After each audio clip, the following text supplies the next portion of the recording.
Konkanana! Konkanana! Hi hi! Sorry I was late. I've been busy today. I've been busy today. Yeah. Clap, clap. How are you doing, camels? How are you doing, Kamagumis? Are you doing well? Are you doing well? Konkanana! Konkanana! Konkanana! God, let me reset my capture just in case. I think it's a little bit off. A little bit off. There you go. There you go. That's better. You'll always wait for me. Oh, you're so sweet, Camels. You're sweet. You're doing okay. Am I? I am living in the world that is called crippling shoulder pain. Okay, this is like when I explain it, I feel like it's kind of funny. I feel like it's kind of funny because my shoulder, my pain started from me just sleeping on my neck weird, and just waking up with like, you know, this mild neck pain on the right side of my neck that like sometimes when you turn an angle it'll be like worse. Like I feel like a lot of people have had that before. I have had that before, and then it kind of like escalated to like moving over to the left side of my neck and then getting worse. And then I went to my physiotherapist last Thursday, I think it was. And the day after, like, it transitioned over to neck and shoulder pain on my left side, which I've now had for 5 days. And I had physiotherapy today as well. And I was like, I could not sleep. Like yesterday, I kept on waking up every hour or every second hour because of the pain, even though I took painkillers right before I went to bed. So I'm just like, kind of old confirmed. I mean, my birthday is on Sunday, but I didn't think this was how I was going to enter my 30s. That's rough. Yeah, that's rough. So I had physiotherapy today. I also got another physiotherapy appointment on Friday. Like I've never had like 2 physiotherapy appointments in a week before. Usually like when I had like bad shoulder pain before, it would like always like once a week at most, which was more than enough. But this week I have 2 appointments. That's just a tutorial. Oh my god. But okay, so I have a plan. And that's going to be that I will not go like insane with my streaming hours, at least not for the beginning part of the week. And I will end my streams like half an hour early. And then I will look up a neck yoga video on YouTube and do like half an hour of yoga in the time that I usually would spend streaming, like neck shoulder yoga specifically. Wow, understandably, it sounds good. Yeah. I think that sounds like yoga fire. Oh god, I'm not playing Dalsim in Street Fighter though. Maybe it's from carrying all those combos on my head every stream? Possibly. I'm going to try and be responsible. So I will end stream in like 3-ish hours, 3+ hours, most likely. If I start going over that, you are allowed to bonk me in chat. Yes, you are allowed to deliver a bonk and be like, Kanna, go do yoga. Go do yoga. Yeah, 3-ish to 3+ hours, but I will not go 4 hours today because I gotta do yoga instead. If you have a bonk emote, is there not like a hammer emote? Is there no like hammer among the general emotes? You could do the raised eyebrow as well. The clock. Oh, you bonk? Yeah, there's a hammer emote. I mean, it looks kind of violent. Oh god, that looks kind of violent. Hammer with the duck. No, don't hammer with the duck. It has to be a gentle bonk, okay? Gentle bonk. gentle bonk. Oh, you could also use the baguette. That's fair. We could have a stream together for yoga. I'm going to have to find out where I can get like one of those like t-shirt microphones first. Because if I move too far away, like I'm moving away, like if I was going to do yoga, I would have to be like this far away from my PC at a minimal. And then you're going to have like weird echoey. You're going to have weird echoey Kanna. But if I can get a t-shirt microphone, that'd be good. Baguettes are substitute pen lights. I'm sure you could bonk with a pen light if you really wanted to. Use the ASMR microphone? No, I feel like I would like accidentally bump into something. A lavalier? Is it a lav mic? Lavalier mic? Yeah, just like those microphones you can like pin to a t-shirt. So we're going to do that. If my physiotherapist give me exercises to do at home, make sure to do them. Oh, yeah. I didn't get specific exercises, but I did ask, and my physiotherapist told me that, like, any type of, like, exercise that, like, warms up your body and also warms up your muscles will be beneficial, and then, like, any type of, like, stretching or stuff like that. So it's like basically just, yeah, just make sure to, like, get my body moving and like my muscles warm, and then like some stretching and stuff. Stretches and yoga, yeah, or some Pilates or stuff like that. I'm going to look up a video after stream, and I'm going to do some, and I'm going to try and do that every evening this week if I can. Every evening this week if I can. Yeah, that's my plan. Cuddle with the cats. I've done that already today. Though I was out. I was doing grocery shopping because I haven't gone grocery shopping in like almost 2 weeks, at least not properly. So I went and did that, and I picked up some packages. I picked up my birthday present from my mom and my sisters.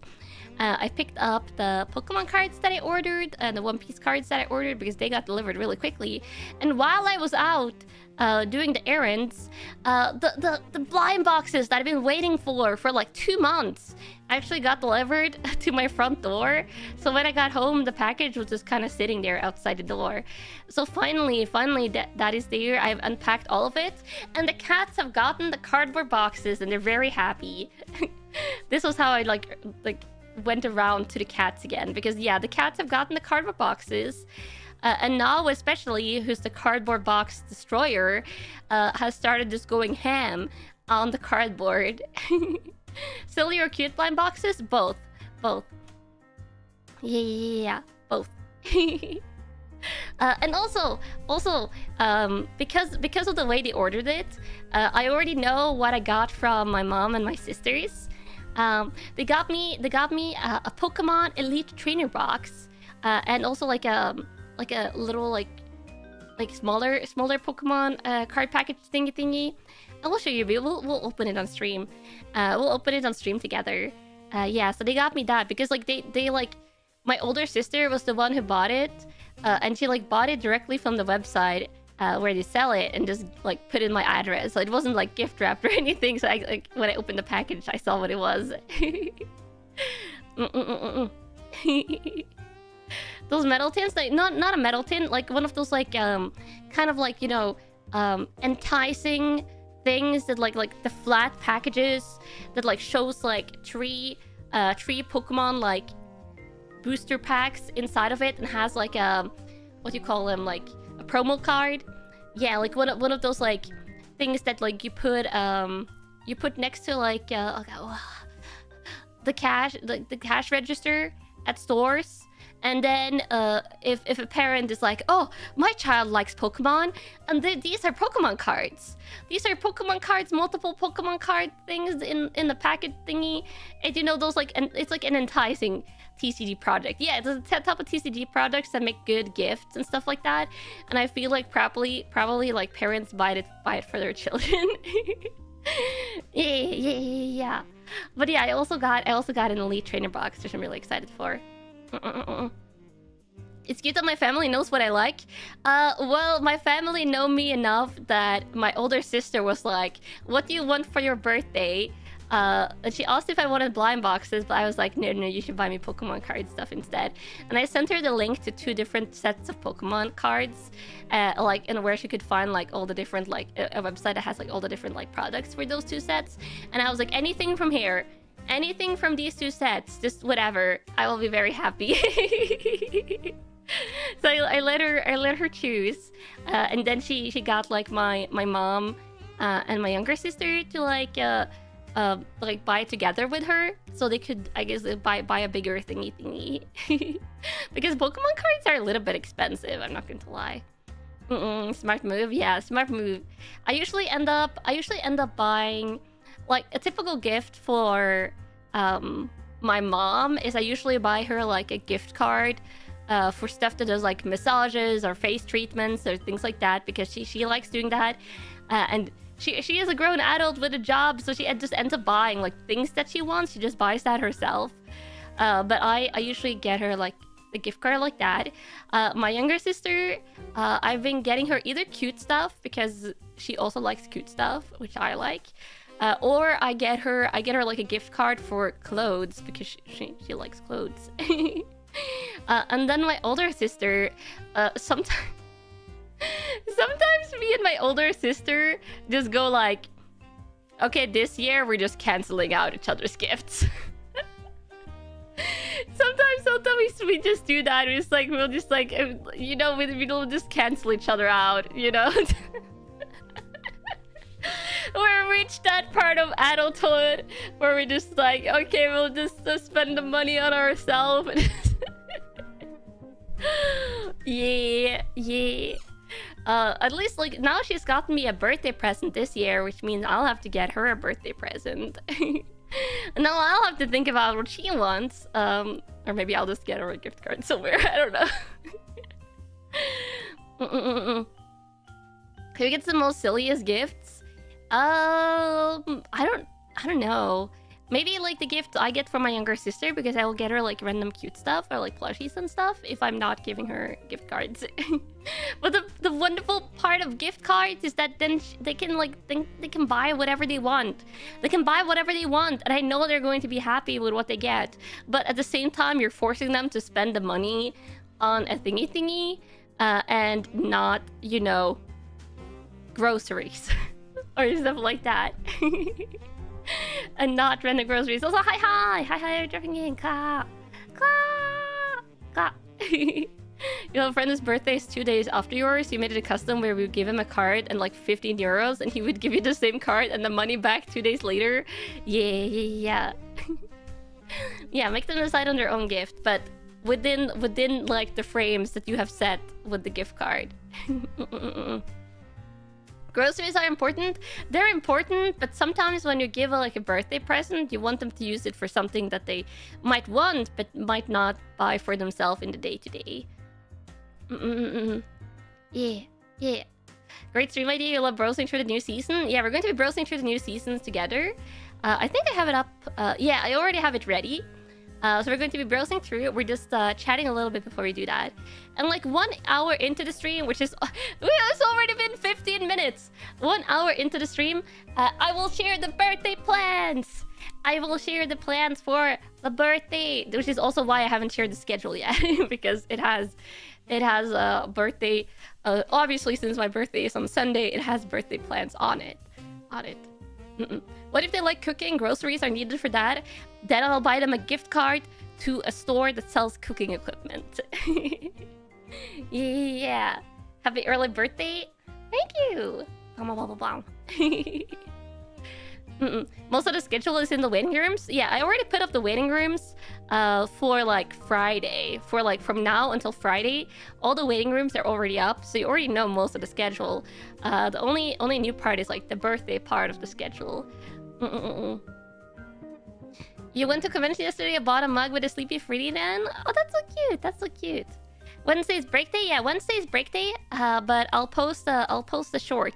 There will be a short. I say as if that replaces the streams, but you know, you're getting Kanna content and will be one of the unboxing shorts. So it'll be something that you haven't seen on stream. Yeah. The fluffy bison main. Yes, I am a bison main. And if you wanna battle me in Street Fighter, you can do that on Friday, because Friday is Street Fighter viewer battles where you are not allowed to. You can hold back if you want to, but you're encouraged to not hold back. Yeah. Returning to the mines. Yeah, there's also some Minecraft this week and some stuff. Some stuff. You've seen the stuff.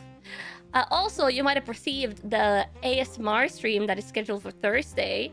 And if you think that that is the new animated ASMR background used in the thumbnail, then you are correct. Yes. Misoriso, mwah! Welcome back to the Kamo Squad. Yippee 3 months. So excited for your birthday plans, by the way. Thank you. Can they one and done? We'll probably do... I don't know. We'll see how many wants to battle. Also, depending on the shape of my left shoulder, that will decide how many battles, or like if we're doing only one round and stuff on Friday. So I haven't decided how long we'll go on Friday for the fighting game stream, or how many matches and stuff, but we'll see. So Vicky Kanna playing an intimidating character like Bison is a cool dynamic, Lamau. I see. I also play Baikin, who's like so cool, and One-san and Guilty Gear. And then I play Eddie in Tekken. Leo Kronfors! Mwah! Welcome back to the Kamo Squad! And Simo Varos! Mwah! Welcome back to the Kamo Squad! Good work in the tournament, congratulations! You and your team did great! Thank you! My left shoulder... Oh yeah, my left shoulder has been out for like 5 days now. It's been... yeah. It's going through stuff. Which I shouldn't talk too much about it, because then you're going to think that I'm complaining. But I don't like being in pain. I don't think anyone likes being in pain. And honestly, my left shoulder pain, like the painkillers, like barely even touched upon that pain at all. You wish you could play Baiken, but Ino has your heart. You gotta go where your heart takes you when it comes to fighting game characters. Yeah, pain is no fun. Yeah, pain is no fun at all. Your shoulder's been out for like 6 months. Oh no, I feel you. Also, Tiberian, welcome back to the Kamo Squad. Mwah! Happy pre-birthday. Thank you. Elfeld has your heart. Elfeld almost seduced me away from Baiken. Almost. But I was like, I cannot abandon Baiken. I've been with Baiken for such a long time. Yeah. I did great during the tournament. Thank you. I'm so happy. I'm so happy with like the end result. I think Team Shine, like as a team, we did great. I am happy with my own efforts. I could have done a little bit better in the final match against Lily, but you know, that's the way of fighting game tournaments sometimes. Yeah. You have 2 free brain cells for Baiken. Elfeld has 1 game plan, and that's already too much for you. I see. I just like Baiken's Tatami Gaishi and Yosansen and like all the moves and stuff. They're very fun. Kabari. Yeah. It was a chill team. Yeah, it is a chill team. Yeah. Fumi's sassy. I like it. Everyone's kind of sassy, but chill. I was maybe a little bit quieter yesterday than what I would usually have been. But it was also the shoulder pain. I'm not going to lie. The shoulder pain has impaired my ability to sometimes engage as much as I would otherwise do, because I was like doing stretches in between the matches. Like I was like periodically like doing stretches and trying to focus on that, but and my Cammy and Zangief redemption. Oh, that's true. I did in the Zangief. Oh. It was fun chaos with the unmute mishaps. Yeah. I kind of want to go. I kind of want to go and watch like the Sejam stream, like POV of that Doki match in particular, like of the Zangief match, to just see the commentary on that one, and also the Lily match probably, but the Zangief match in particular, because I want to see. I don't even know what my HP level was for all the rounds, because I was trying to not look at it too much. Yeah, it was so intense. Like I'll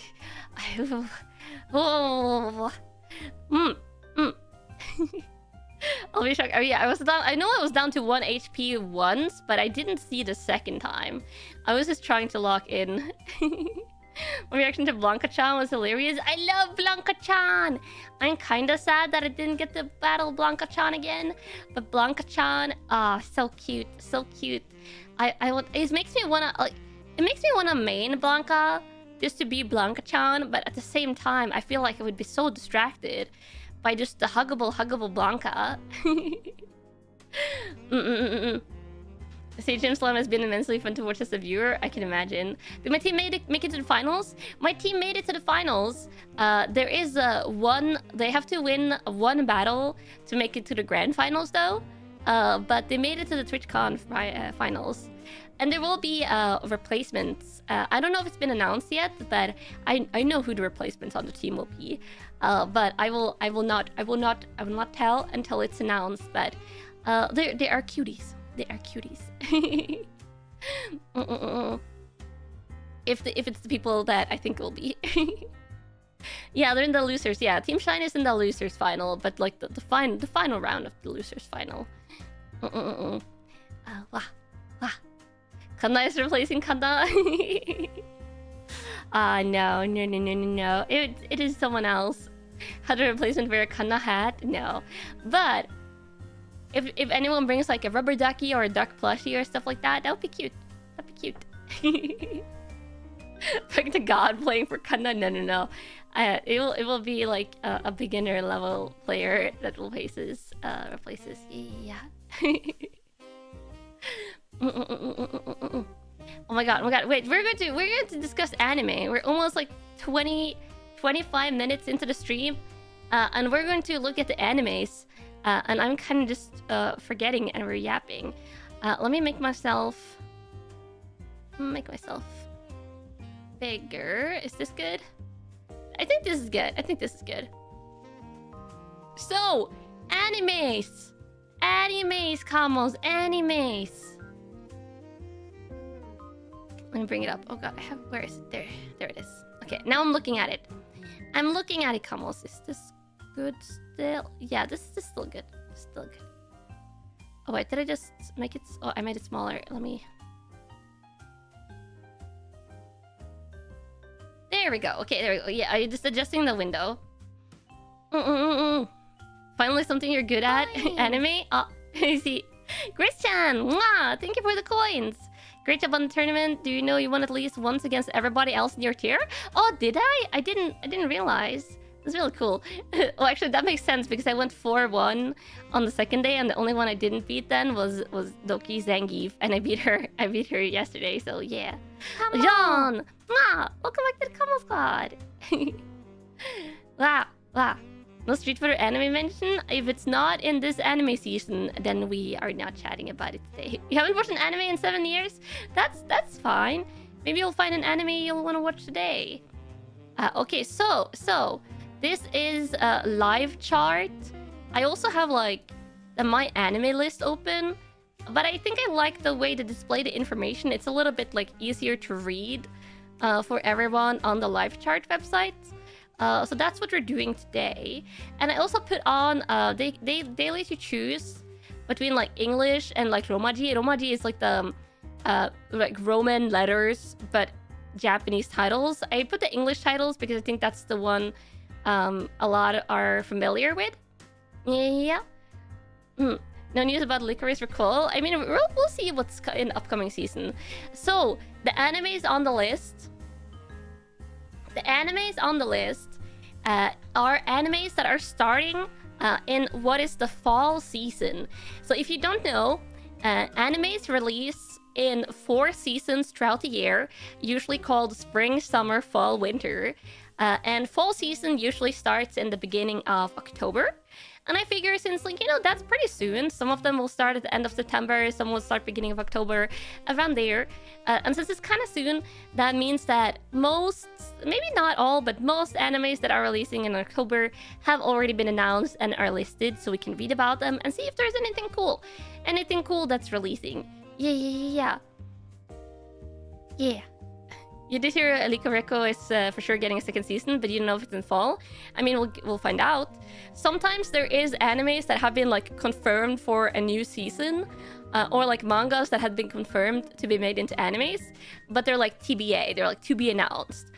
So they don't have a release date yet. Winter season always has the most bangers. Like sometimes I feel like sometimes it gets one season that has like an insane amount of stuff. Insane amount of stuff. This fall looks weakish for your taste. Yeah, we're going to find out. We're going to find out. And I can already say, this is sorted by popularity. So I guess this is like what the users of live chart kind of like bookmark as popular. So that's also interesting. Yeah. And we have Seirei Gensoki Spirit Chronicle Season 2. And it's an action-adventure drama fantasy harem isekai. Oh, this is so cliche. Not cliche, but this is such a common configuration of genres nowadays.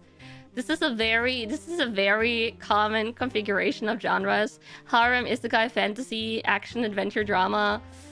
Yeah, and this is the biggest popularity one, and I'm just like I don't even know. I don't even know what Seirei Gensoki Spirit Chronicle Season 1 is, okay? The first season was mid. It's cliche, it's so cliche, but it's up your alley. Yeah, sometimes I like the really cliche stuff. Sometimes I really like the cliche generic stuff. But this one, I haven't seen the first one.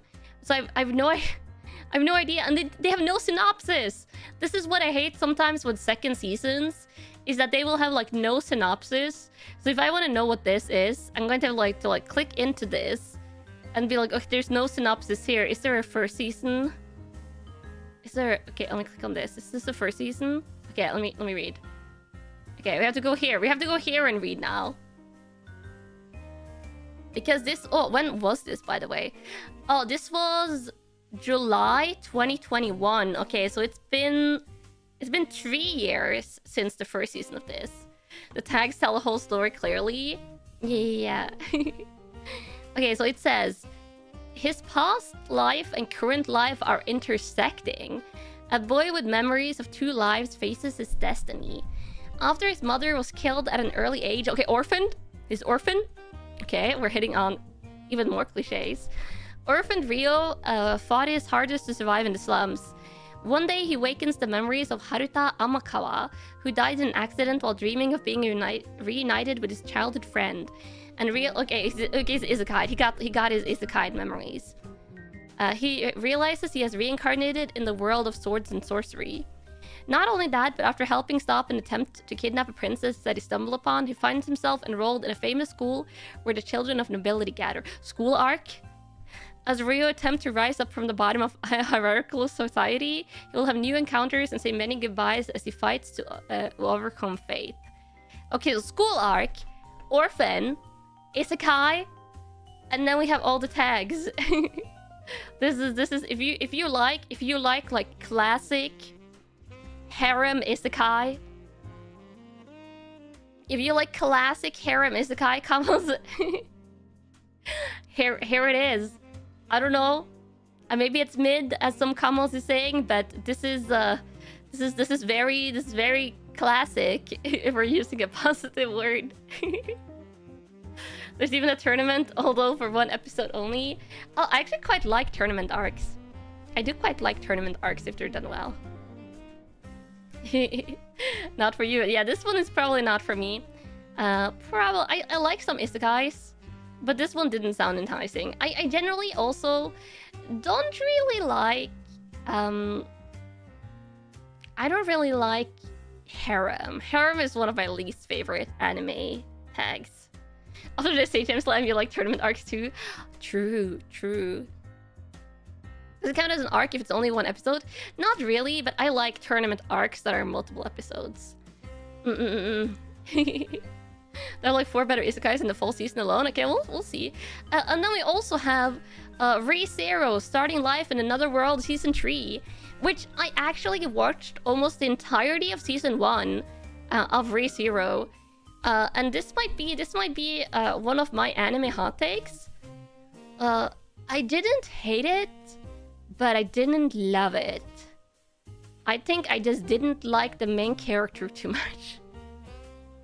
I think I didn't really care too much about the main character, and I lost interest, and I didn't finish season 1. You watch season 1, you can't stand Subaru. Subaru is, yeah, he's the main character, right? You're super hyped for it? Yeah, I know a lot of people love ReZero. It's just understandable about Subaru. Why? I see. Okay, so it's fair. It's fair. That's a lukewarm take. Yeah, it's not a super hot take. Like, I didn't hate it. I just couldn't get into it. But yeah, if you like ReZero, it's getting its season number 3 on October 1st. Yeah. Oh, and Misaka, wow, welcome back to the Kamo Squad. Peak 0. Season 2 was better than 1? Oh, that's interesting.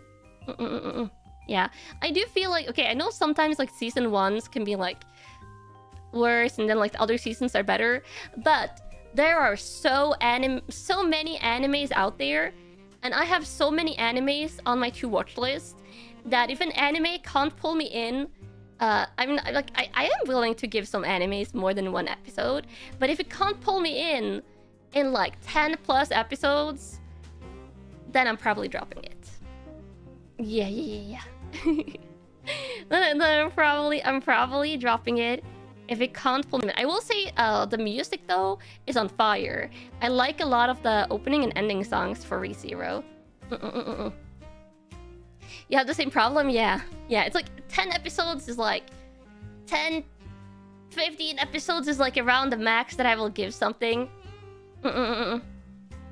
You're 2 episodes and you're out. You drop it off the tree. Okay, so yeah, 10 is like generous. Some episodes I do drop after 1 or 2 episodes.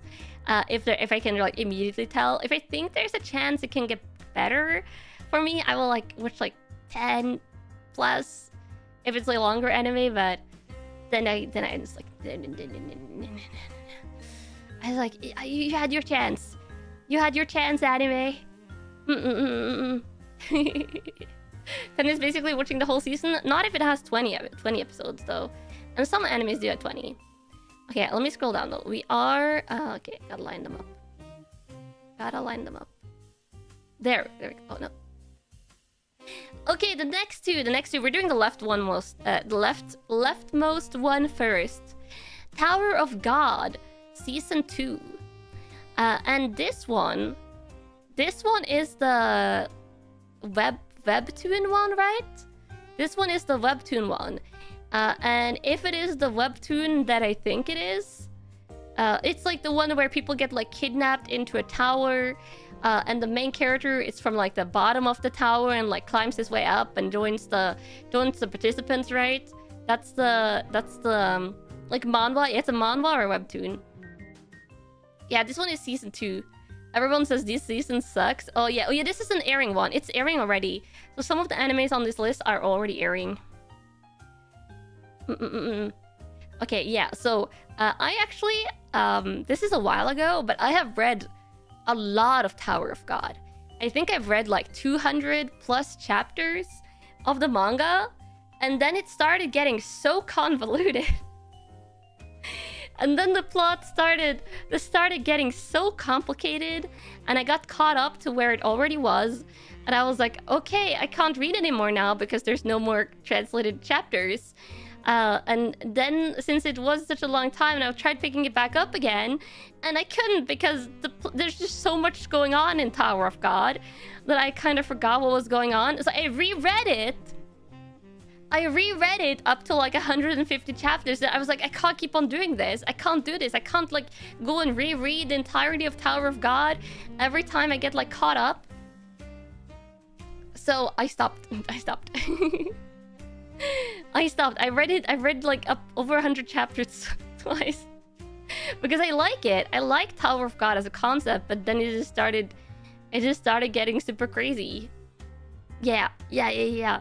So it's cool that it's getting an anime, but if they're butchering the anime, then that's sad. To be fair, you reread Tower of God like 5 times by now. Yeah, the problem is I already keep on track. Like I keep track of so many mangas. My manga backlog is bigger than my anime backlog. You drop the anime and go for the webtoon. Yeah, honestly, I will say, if you like the anime plot, but you don't feel like it's really good, go read the manga. Go read the webtoon for Tower of God instead, because it's actually good. It's actually quite good. Just be aware that the plot goes kind of crazy. Shine, why are you dropping? I'm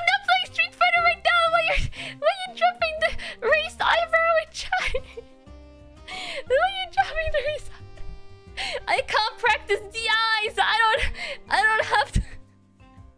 I don't have Street Fighter open even. Shine Coach is dropping into the raised eyebrow in chat. It's like, are you practicing? Are you practicing your DIs? Drive Impact is anime. Oh my god. Wow. I hope you're having a nice day, Shine.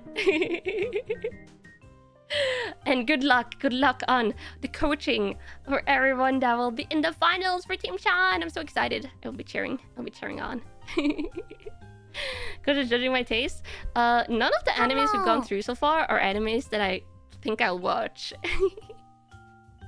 Good, let's go. Also, Shishomaru, mwah! Welcome back to the Kamo Squad. Was Gacha Kura for the season? We haven't seen that yet, at least.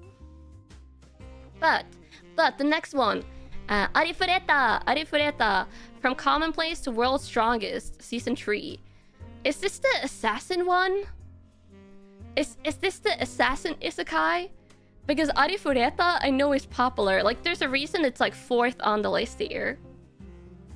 Need to say Gem Slam anime? I feel like that would actually be kind of fun.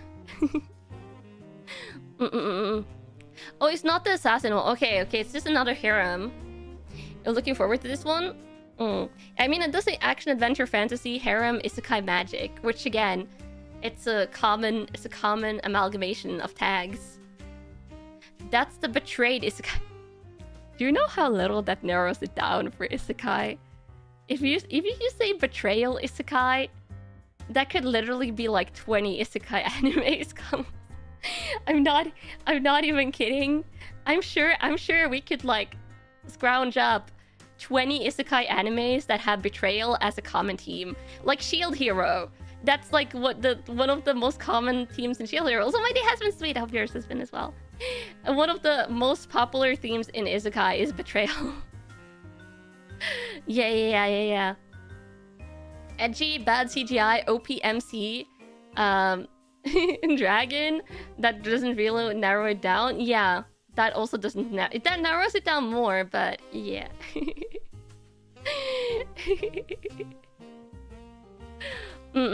Yeah, betrayal is popular. So Arifureta, at this point, I'm probably not going to watch it because I didn't watch the first season, and I feel like if I go back and watch it now, I don't know. Maybe I'll watch this sometime. Maybe I'll watch it. Wait, is this a vampire girl? That let me go and look at this. Let me go and look at this actually. Let me see. Oh no! Wait. Okay, this was in 2019, which is 5 years ago now. Let me see. Oh, wait, I might have read a little bit of this manga. I think I've read a little bit of the manga on this one. Okay, so I read an insane amount of manga, Kamos. I was like, oh, this girl seems familiar. Like the guy, like a lot of isekai guys look similar, but I was like, the girl seems familiar. Yeah, I read a little bit of this manga. Only like 20 chapters, I think, probably. Yeah, it's betrayed by classmates. Yeah, he isekais with his class, and they're all treated like humans. And then he gets like yeeted down into a cave or something like that. Yeah. I love the artist for light novel. Yeah, some of these light novels are really good. It's honestly a good anime. Okay. Honestly, I might be tempted to check it out then, because I did enjoy what I read of the manga. It drops off hard, you heard? Ooh, I don't know. God, I have too much on my to-watch list. But I will say, I did enjoy the parts of manga that I read. That was like genuinely enjoyable. You forgot that Arifureta even got an anime adaptation? Yeah, and now it's getting a 3rd season. On October 14th, the first episode is dropping. Oh, and it's getting 16 episodes. Okay, some of these you will see have like not confirmed episode counts yet.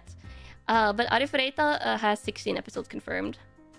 You've been seeing a lot of villainous manga, especially when you access tapas. Yeah, villainous manga is really popular. I read some of them. I read romance webtoons. I read romance webtoons and manhwa. Romance ones, isekai, historical, and then martial arts. I read some of my favorite webtoons are martial arts ones, like the cultivation martial arts ones. Okay. And then we have... I just skimmed through this list earlier. I didn't read all the titles. But I saw this title. Is it wrong to try and pick up girls in a dungeon? Season 5. And I was like, oh, this one... Yeah, this one's been around for a while. But then I saw Goddess of Fertility Arc? What is... What is this? And the picture! The picture! I was like... Oh. Oh. Oh. What is this? What is this? I don't even... I don't watch... I don't remember. What is the short form? This one has like a short form name. Danmachi. Yeah, Danmachi. I don't watch Danmachi, okay? It's not one of the animes I watch. I'm not going to watch this one. What's Goddess of Fertility Arc? What is even going on in Danmachi? Danmachi light novels are 10 out of 10. Yeah. I've heard good things about light novels. But I have no idea. And also, wow. She is not wearing much. Season 4 is amazing. Interesting. I will probably not watch it though. Also, how long ago was it that Danmachi released? 2015. It's been almost 10 years. It's been almost 10 years. Next year it'll be the 10-year anniversary of the anime version. You liked it for one season and then you didn't really follow? Yeah. And then we have Shangri-La Frontier, second season, which is a video game based. Let me go into this one. Shangri-La Frontier was last year, and it's like a bird guy. Is that a blue Camo Giga Chad? I have no idea. I'm kind of tempted to check this one out. Because this one actually seems interesting. Yeah, Shangri-La was awesome. Ooh, maybe... Yeah, I might watch this one, honestly. I might want to watch this one. And it might have a Giga Chad Kamo. Yeah. You heard Shangri-La was good but didn't watch it? Okay, let's read about it. When was the last time I played a game that wasn't crap? This is a world in the near future where games that use display screens are classified as retro. Anything that can't keep up with the state-of-the-art VR technology is called a crap game, and you see a large number of crap games coming out. Wow. Those who devote their lives to clearing these games are called crap game hunters. What is this? Rakuro Hizutome is one of them. The game he's chosen to tackle is Shangri-La Frontier, a god-tier game that has a total of 30 million players. Online friends and expansive world encounters with rivals. These are changing Rakuro and all the other players' fates. The best game adventure tale by the strongest crap game player begins now. Wow. This is about retro gamers, but like retro gamers in the age where virtual reality games are the norm. Yeah. They just played a game? Interesting. Yeah, I might give this one a couple of episodes. But I would obviously, I would start with season 1 and not season 2. But it does feel better. Okay, Kamos, would you agree with me here? Would you agree with me? Does it not feel better to start watching an anime when you know that a second season is coming out and it has like a release date? So you know if you watch the first season, you already have like a second season lined up, because then if you really like it, you'll get 2 seasons in one. Yeah, it does feel better. Yeah, you don't have to like wait for like years for the second season to come out. And I say that as someone who's like have some animes where I'm waiting for years. If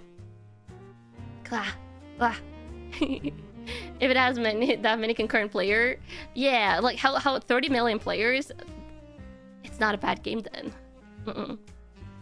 Yeah, you only read mangas, you wouldn't know the feeling. Sometimes you wait forever for new manga chapters to release, though. Especially if you're a fan of Hunter x Hunter. If you're a fan of Hunter x Hunter, then you definitely know this feeling, because then you might wait years for a new chapter. Or hiatus, as I know it's affectionately. Oh, is it coming back again? Is it coming back? Oh, is Hunter x Hunter coming back again? Let's go. Let's go, Hunter x Hunter fans.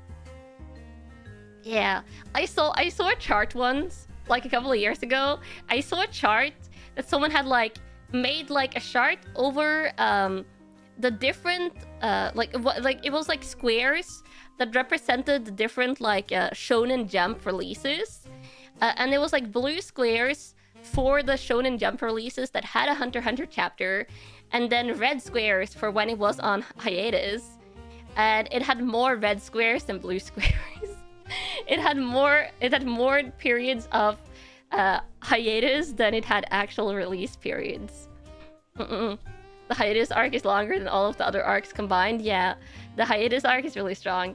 So I actually watched the original Hunter x Hunter anime. I haven't watched the remake, which I probably should watch eventually. But the thing is, I refuse. Okay, I really liked Hunter x Hunter back when I saw the original one, but I refuse to get reinvested in the series until the author finishes. I'm not getting reinvested until that series is finished, because I don't want to have to be stuck in hiatus limbo. Yeah. The 2011 series does have a good endpoint. Yeah, I think I watched up until that. I watched up until the 2011 endpoint. Yeah, I don't want to get caught on a cliffhanger. It's like one of the few like long-running ongoing series I watched is One Piece, but One Piece has had like a very consistent release cycle. That's assuming it will be finished. I'm optimistic that it will be finished eventually. It would, we just have to be patient. Yeah. Okay, next. Let's see. Here is one that I haven't heard about, and one that I've not. This is an ongoing one. And wow, the tags, the tags. It is comedy. I love comedy.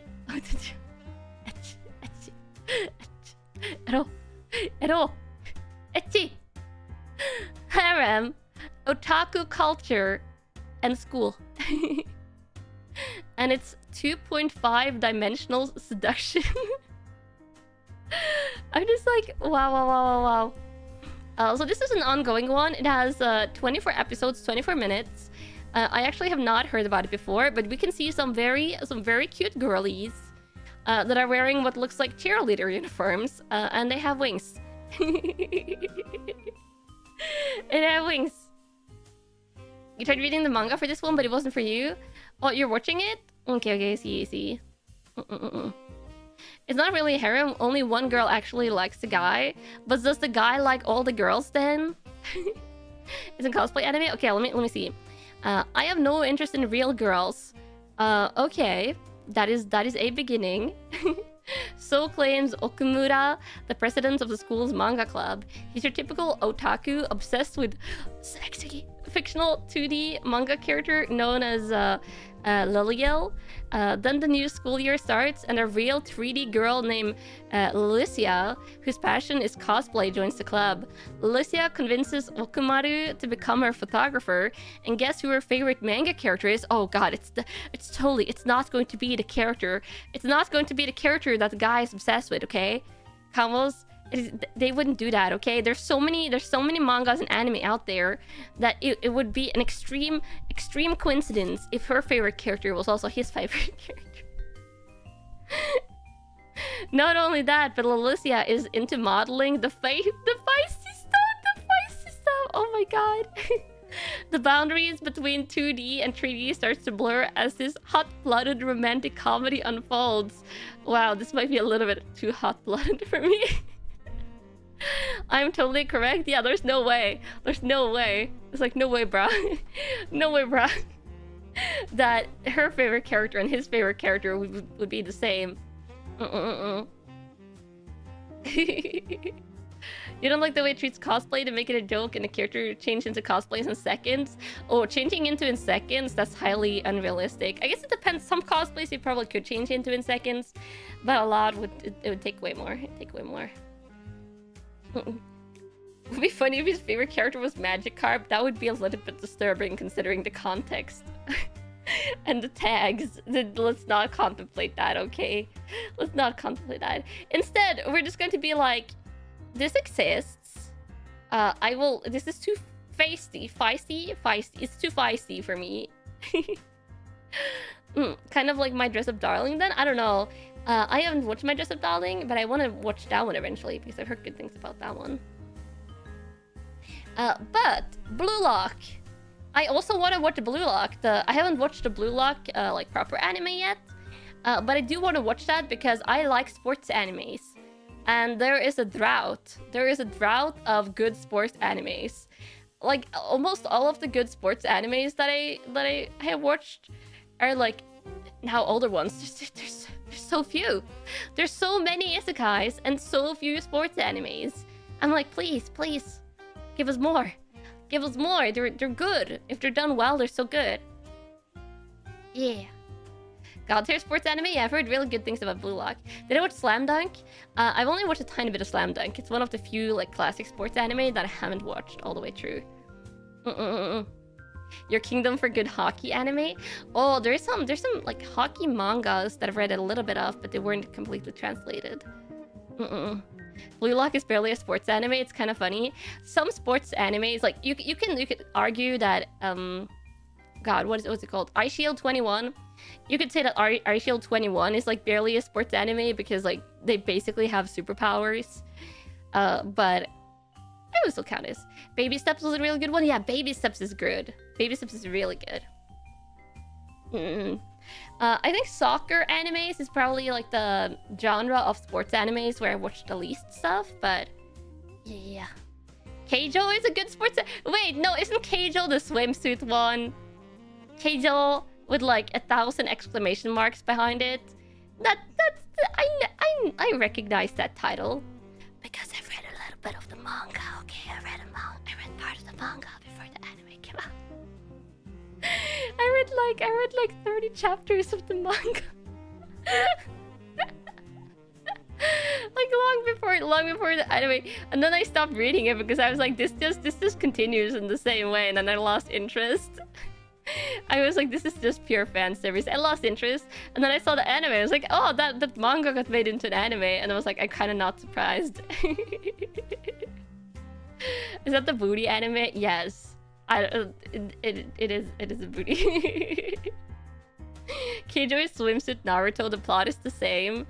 It's like a never-ending tournament arc, from what I remember. The anime is actually good, is it? You don't have a duck of culture? I just read so much random manga. I watched the Horse Girl anime, or the racing one? I have not. I watched like one episode, I think.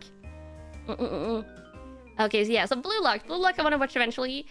Blue Lock versus U20 Japan. So I guess it's like a tournament cup arc. And they have 14 episodes confirmed. Ooh, and then we have one of the big ones. I don't know how popular it is anymore. But Bleach, one of the OG great shonen animes. Bleach, Naruto, One Piece, like the big tree. And I think 1,000-Year Blood War, right? That's like the final arc, isn't it? Like the final arc of Bleach. Like Bleach is actually complete. I'm pretty sure. Yeah, it's the Bleach ending arc. Still relatively popular, I guess I would say. But I feel like Bleach has like fallen off. They reached like a natural ending point, and then they just kind of continued. Final arc part 3 out of 8. Whoa.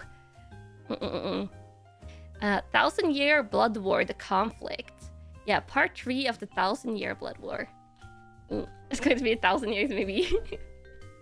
Oh wait, there's still another arc after this one. Oh, okay, there's still another one.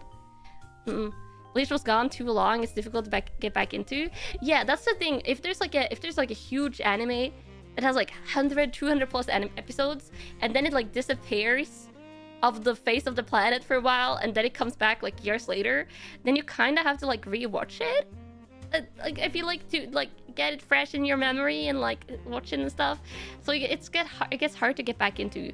I have watched Bleach up until like the oh god, what's the Arankar Huamonko, like when they go into like the white mask people, the alter ego arc, the evil version of like the main character, like that, like when they started getting into that arc, that's like as far, yeah, Hueco Mundo, which I'm not pronouncing correctly, I'm sorry. I like watched into that arc, and that's where I stopped watching Bleach. Yeah, you also watched up to that arc? Yeah.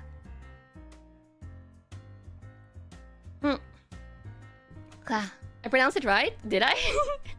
I'm kind of surprised. Yeah. So that's where I watched. Okay, Bleach. If you still watch Bleach, here it is. Here it is. I don't think we need a summary. To try and summarize this would be insane. Wah. Bleach tells the same story. It tells the same story every single arc. Hope I'm not watching for the story. I don't know. I'm sure people watch for the story. And then we have Adventure Fantasy Isekai Reincarnation. If you told someone this arc, I'm sure they could mention like 30 plus animes. As a reincarnated aristocrat, I'll use my appraisal skill in the world to rise in the world. And this is a season 2. I have not... Which one is this? It's from 2024. Wait, this one is super recent. April. Oh, okay. This happens sometimes. They will do like a spring. They will do like a spring release and like a fall release. So we'll get like 2 seasons in 1 year. Yeah. You saw it. It's in the K. It's super boring. Wow, I love it. It's like I read like from all of you. It's like it's boring and it's okay in the same sentence. Yeah, a second core. Yeah, sometimes they will get like a second season right away. The main character for this one is bad. It seems like a young boy. Tensei Kizoku Kante skill de nariagaru. It's good, but not for everyone. I usually like it when the protagonists have more like appraisal, like utility skills, instead of like being like typical shonen protagonists. But let's see. Our protagonist, Ars Lovent, was reincarnated in another world as a young son of a minor noble who owns a small domain. Ars was not particularly strong or intelligent, but he was born with an appraisal skill that was able to see others' abilities and statuses. He uses his skill to find the best hidden talents in the world to make their small, weak domain the best. An isekai tale about the unification is about to start. Featuring the kind-hearted Ars and the unique talents his manages to find. Okay, so he finds like OP characters. He finds OP people for his kingdom, I'm guessing. That's interesting. I like the premise. I would definitely give this one like 2 episodes to see if I like it. The anime is okay, pretty chill at the start. It's getting more action stuff as the story progresses. I see.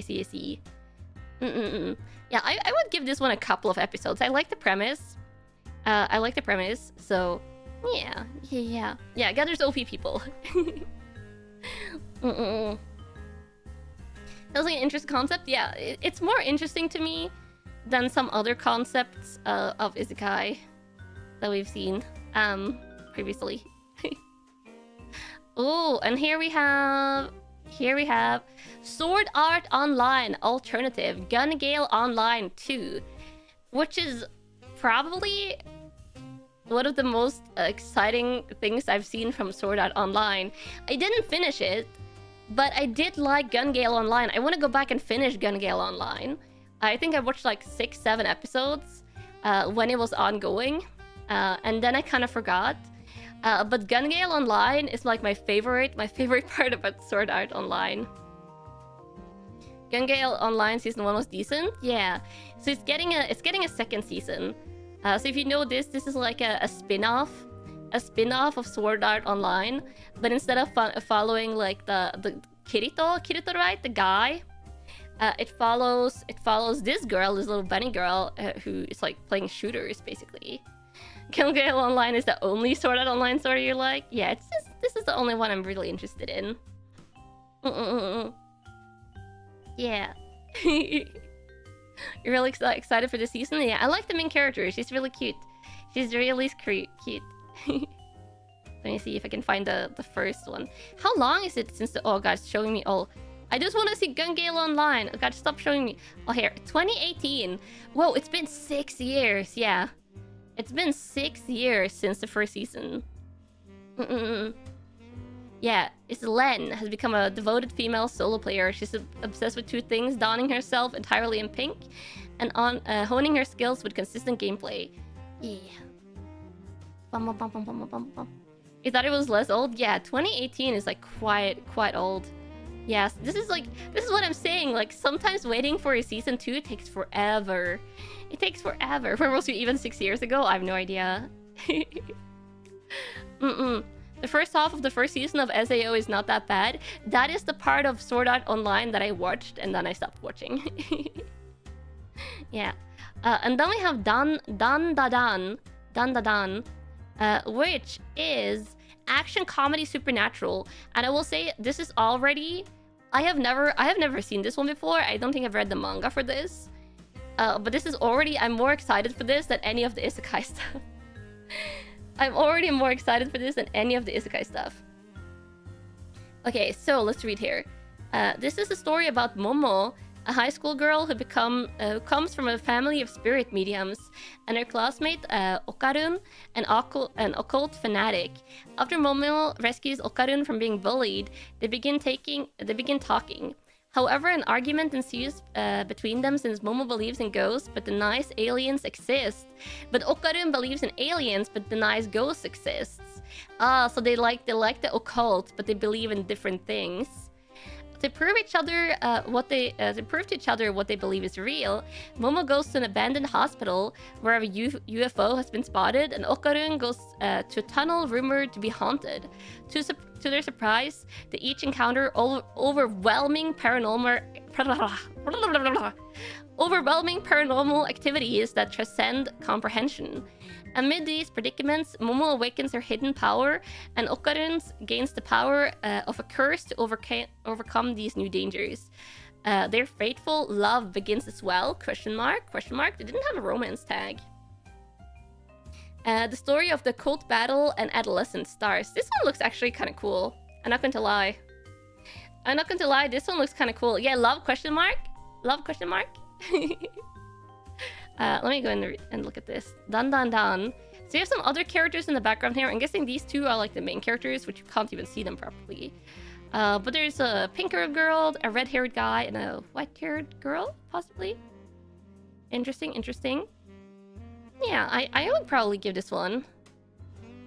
Looks cool, but the art looks so old. I mean, sometimes those can be the best ones. You're definitely watching Dan. Yeah. You're going to see this one in the theaters? Whoa, that's super cool. I didn't know it was airing in theaters. The manga is so goated. Ooh. Yeah, this one I'll probably watch a couple of episodes. Yeah. And sometimes, you know, the older looking art styles can be super cool. Okay, let's see. We have this one. Also, how far am I into? Oh, Camels.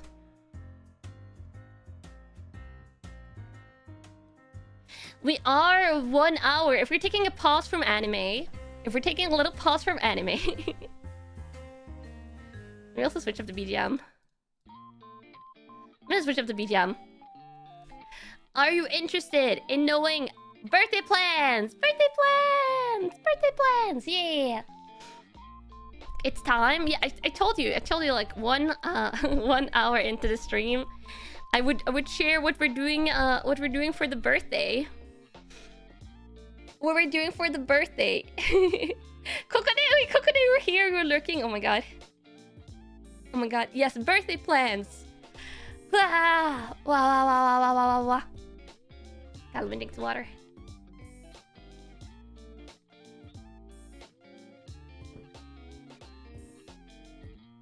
We're drinking some water. You lurk? Yeah, Kokone lurking. So as you know, I'm turning 30. I'm turning 30 on Sunday, on the 15th. Wow. Wow. And oh god, I didn't ready the pictures. let me bring it up. I was like, which one of them should I show first? Let me find them. I guess this one maybe. Oh god, it's big. It's big. Age of 30 is in demand.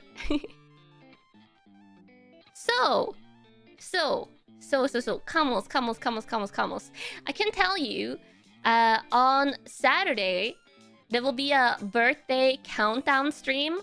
That's going to be like a call-in Totsu marathon, basically. A lot of call-in from cute girlies. And then the final hour before midnight, I don't remember if it was the final 2 hours or if the final hour, I gotta check my schedule.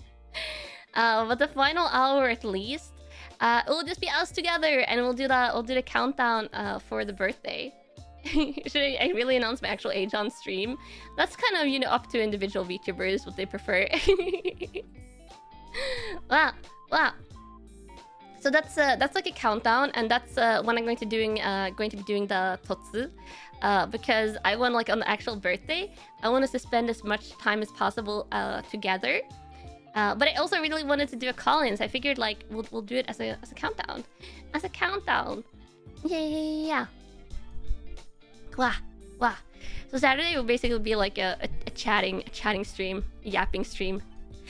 But then the birthday celebration itself. Let me actually see how does this look if I do this. Okay. I was like checking how it's going to look like.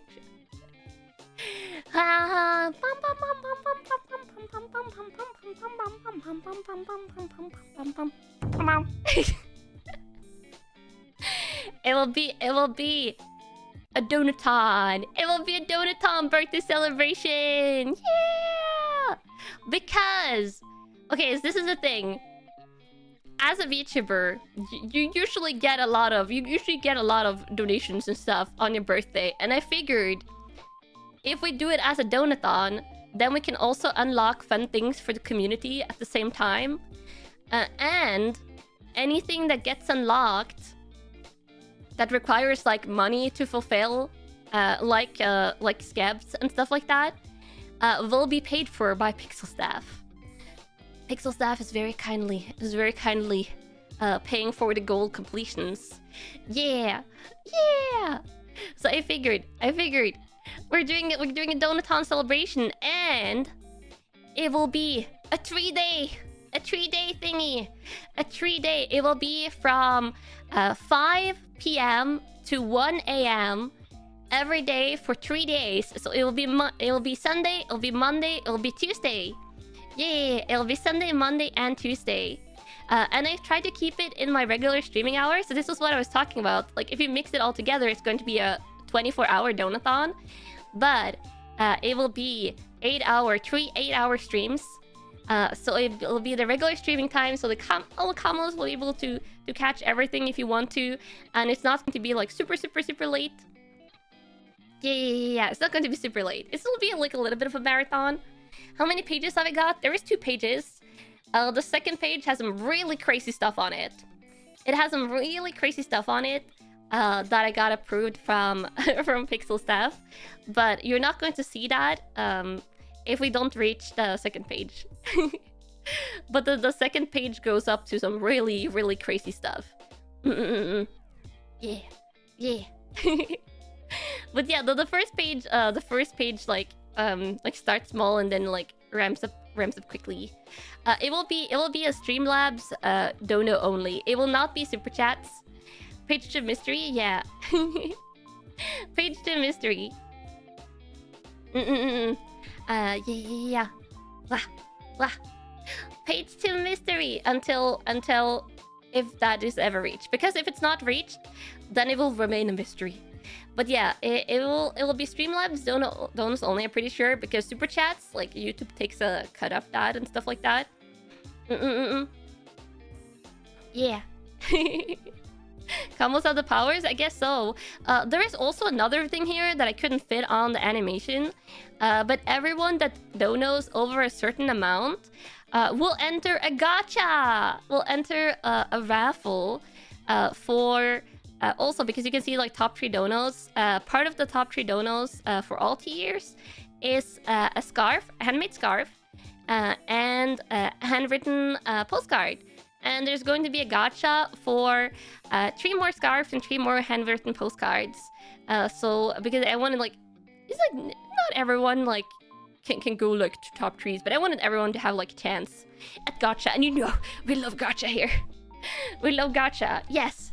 Yeah, it's the type of scarf that I was doing in the hand cam. I was thinking, was it doing in the members hand cam? It might have been members hand cam. That was one of the scarves, Camels. That was one of the scarves for Camels. Yeah, a blind box scarf. Oh god, it's basically a blind box scarf. I just realized. Yeah, infinity scarves. I'm knitting it? Yeah, I'm knitting it. I'm knitting it, and then I think I'm sending it to Pixel staff, who's like, we'll send it to the people that end up getting it. Yeah. Are we hiding it in plain sight? Yeah, I was hiding it in plain sight. No, didn't know. Wow. And you can see the first goals here. I'll also show you the schedule, because I have the schedule for what we're doing for the birthday stream ready. I have everything ready, and I will also say that the goal completion will be super quick. A lot of the stuff that if the goals are reached, like we already have like some artists like lined up for stuff that needs artists and things like that. And for anything that's like chat's choice, after like the Donathon birthday celebration finishes, probably the week after, we'll have a democracy stream. We'll have a Camel democracy stream where everything that's like Camel's choice, chat choice, will be like a big voting. There'll be like tournament polls and stuff like that to determine what the chat poll, what the chat wins is, and like probably like Google form submission for anything that needs a Google form submission and stuff like that. Yeah, democracy. Yeah, it's a Camel democracy. the Camel democracy and stuff like that.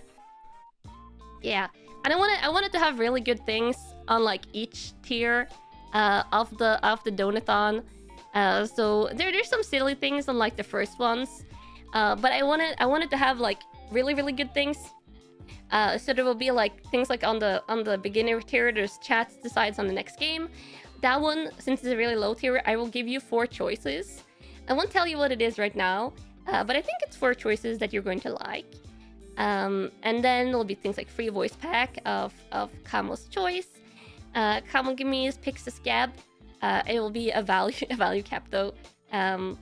You will get to see the hidden Kanna design sketches and see when I kind of looked like an fantasy receptionist. my fantasy receptionist arc, as I like to call it. Yeah. You will get to decide if like this is all if these are reached. It's like 10 new emotes of choice, voice alerts of choice, rage game of choice. Please do not pick Jump King, okay? You already have 2 hours of your Batsu from Street Fighter. If you bundle this together and there's like 4 hours, I have to play 4 hours of Jump King, I will just die. I will literally just die. No, there's so many other rage games. Come on. Kla. International karaoke. Live RP ASMR of choice. Mystery box from Pixel staff with hand cam. And then buying hats for the cats, which they are going to hate. And then there's some crazy stuff on the other page. Some really crazy stuff. Yeah. Let me show you though the schedule. Cool, Jump King sounds good. No. Okay, let me show you. Oh, no. Oh, there we go. It's a little bit late. Okay, so day one. Okay, here is the schedule. Here is the schedule. Oh, everything is already planned out. Like, some things might go like over in each other. Like, you won't stay like extremely strict to like all the hour times depending on what you're doing. But this is like approximately the schedule. It'll be like chatting, intro chatting. I have some surprises to show at the beginning as well, even though there's not... I didn't write an announcement on the beginning of the first day, but there'll be some cute surprises shown off. Maybe you'll finally find out what the rolling camo is for. Maybe you will finally find out the purpose of the rolling camo. Or maybe it's just going to remain a teaser forever and ever. Possibly. And then we're playing Prey! Which, I have no idea. It is... Announcements are all good. Don't worry, Kamos. If it's announcements on a birthday stream, it's all good. What time zone is this? It is my main time zone, which is Central European time zone. So this is like all these birthday streams starts an hour before my regular stream time start. Which Prey? The Prey space game? The Prey space thingy? Where you are in space? That's the main Prey when people talk about Prey, right? Or is there another Prey? Is it the space one? Or is there another Prey that is space game? I don't know. Both Prey games take place. Black Goo space, Black Goo Prey, Black Goo Prey. Yeah, Black Goo. I think it's Black Goo. Yeah. Yeah, new one. Yeah, Prey 2017. Okay, I didn't know there was an original Prey. Yeah. And then also, the streams have a cat break and chatting, because cats need food, okay? Cats need food and playtime, but I will probably, depending on what I'm doing, not unmute, so you can like hear the playtime, and I'll just like run back and forth in the living room, and you'll just hear the cats zoom back and forth and stuff. It's cool, no one remembers the old one. Oh my god, poor old Prey game. Is it full art of that Kanna art? You will have to wait until the birthday to find out. Yeah. And then it'll be browsing the birthday tag and fan messages and stuff like that, which I think there is a Kudo board. I'll try and get the link for that and like post it on Twitter and maybe post it in the community tab. I haven't read it, but I'm pretty sure like Pixel Staff has a link to it, so everyone can like write on that if you want to. Yeah, it's like System Shock. People forget it's the prequel to Bioshock. I see. And then closing Satsu, an announcement! It will be an announcement of something fun. Of something cool at the end of day 1.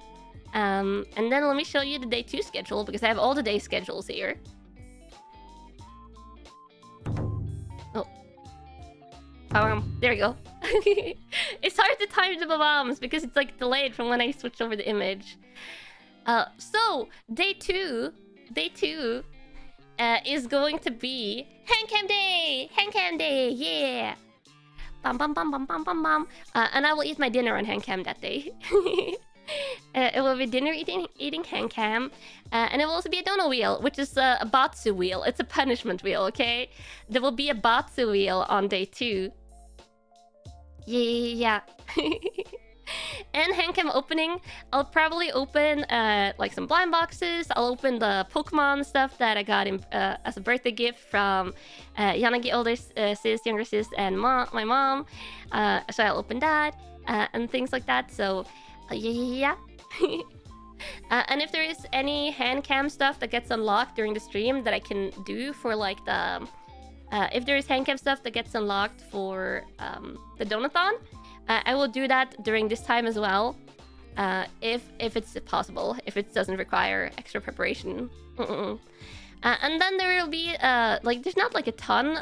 For example, like Dayaya is traveling during my birthday celebration, so she cannot join, but there will be some PixelLink birthday call-ins, because I wanted to do the PixelLink call-ins during my actual birthday. But the other, like, non-PixelLink call-ins will be during the birthday countdown. Yeah. So that will be that, and it'll be like chatting, like random stuff, and maybe like looking through the like kudo board or like birthday tag or stuff like that. And then there'll be a closing satsu, and then announcement number 2. Fun announcement number 2 at the end of the second day. So there'll be one announcement on Sunday, and then another announcement on Monday. Yeah. I have been cooking. And then, and look at that, there's a third announcement on the third and final day. There is an announcement at the end of all the days of the birthday celebration. Clap. Yeah. We are going to do opening chatting again on the third day. And then there's going to be what I like to call a pre-debut gaming sneak peek. Which I played some games during pre-debut where I kind of you know, put camels in the game. So we'll check out that. I don't know which game I'll choose yet, but we'll check out some of my pre-debut gaming and go and visit the games that I was playing. I think there's one game that I'm most likely going to pick, but I'm keeping it a secret for now. Yeah, camels. And then we'll be playing some Fatal Frame. So you can see the gaming that is going to be during the birthday stream is of the spooky variety, even though we're not in October yet. Because I know you like the spooky games, or you're like seeing me play the spooky games rather. Yeah, it will probably be Fatal Frame, Maiden of Black Water, because I have played part of Mask of the Lunar Eclipse in the past. So it will probably be Maiden of Black Water, only because those are the only 2 Fatal Frame games that are available for me on PC. And on PlayStation, actually. Also, hi for jumping in. Hi. Yeah. And then it'll be Fall Guys. We'll do 1 hour of Fall Guys. If you want to join, Fall Guys is free. So it's a game that everyone can play. And also, it has crossplay. So you can play it on other platforms and stuff. Then will be Satsu and Cat Break, because again, cats need to eat. And then birthday hashtag, fan messages, and last chatting and announcement. And we might use the Dono wheel on the second day as well, like the Batsu wheel. We'll see how much you like the Batsu wheel. But yeah, so that's it. It's Donathon birthday event. Let me show. I almost clicked on the page 2 there. I almost clicked on page 2. Again, these are the goals. And then there's the second page of goals. And there's also like the top 3 rewards and the gotcha awards. So I hope you're excited, Kamals. I hope you're excited. I hope we'll have a lot of fun. There's not going to be like a 24-hour insanity, because I would not live. It is my 30th birthday after all. But we're doing 24 hours split over 3 8-hour streams. Is there a third page of rewards? No. If we reach a third page, that would have to go into like truly insane numbers. Because it ramps up, like the tiers ramps up in value only when you get on the second page. So if we reach the third page, then we'll start making goals together, with approval from Pixel staff, of course. But yeah. And I'm from SA. No, I'm from Europe. So this is Central European times. If we're looking at the birthday schedule, I guess I could show you. Actually, let me show you my schedule, which I'll post the schedule for this week after stream as well. Where's my schedule? Oh, there we go. There's the schedule. So obviously, the birthday countdown and the birthday part 1, Donathon on surprises. That was the reason why I wasn't showing my schedule quite yet, because then you would see the birthday plans. So you can see this is the times.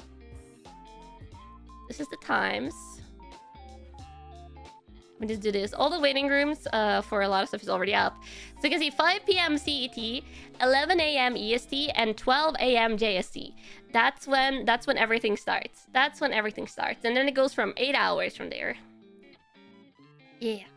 My time matched with you in SA. Ah, I see, I see, I see. 4-day birthday? Yeah, it's like kind of a 4-day birthday when you count the birthday countdown. Yeah. So I'm excited. I'm really excited. Oh. I've been planning for a while, so I hope you will like the birthday celebration and all the announcements and stuff. Water. Super hyped.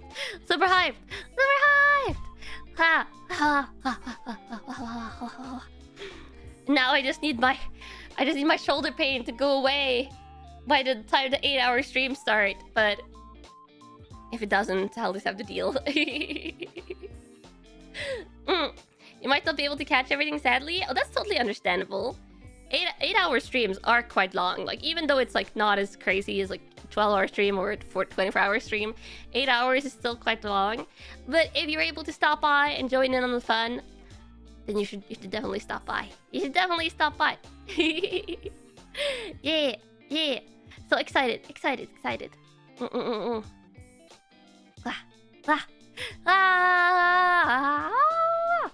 And now we're going back to animes? Question mark? 8 hours is already long enough anyways, yeah. 8 hours is more than enough. You'll leave in and out when you can. That's highly reasonable. That's highly reasonable. Yeah, we're going back to anime! Because today is the anime stream. I haven't forgotten. But I wanted to announce what we're doing for the birthday, so you know, so you don't have to wait in anticipation. Also because I kind of had to share my schedule. Back to the anime to slow down the heart rate. As long as we don't get another fertility goddess arc anime in here. This is a doctor for my shoulder. I'm going to a physiotherapist right now for my shoulder. Don't worry. I'm not going like every day, but I went on Thursday, I went today, and I'm going on Friday again. Yeah. Isekai, let's start again. Oh god, both of these are isekai. Both of these are isekai. Wow. Okay, so let's see what we have here. Loner Life Another World Action Adventure Fantasy Isekai. It's back again. It's back. The tags are back. This one starts a little bit earlier. It starts September 26th, so it starts before October. Okay, let's see. When sarcastic loner Haruka gets transported with his claws to another world, he's not wild about adventuring. Okay, yeah, he's a loner. He's not wild about adventuring. But he wouldn't mind having some cool powers. Unfortunately, he's lost in line when the magic cheat skill gets divided up. So by the time it's Haruka's turn, there are no good choices left. Oh, they got to choose? That's interesting. Now Haruka will have to take on this fantasy world the hard way on his own, with a hodgepodge of bizarre skills. When infighting and chaos break out among his classmates, can this loner come to the rescue? Interesting. Oh, is this like he's staying with his classmates? I feel like often when a class gets isekai'd, it's like often, you know, they get cast out. The class does his own thing, and then the hero becomes like a loner hero. But I guess maybe this time he stays with the class. With 95% girls on the poster, you can't believe it's not harem as well. I mean, yeah, this looks like a lot. This looks like...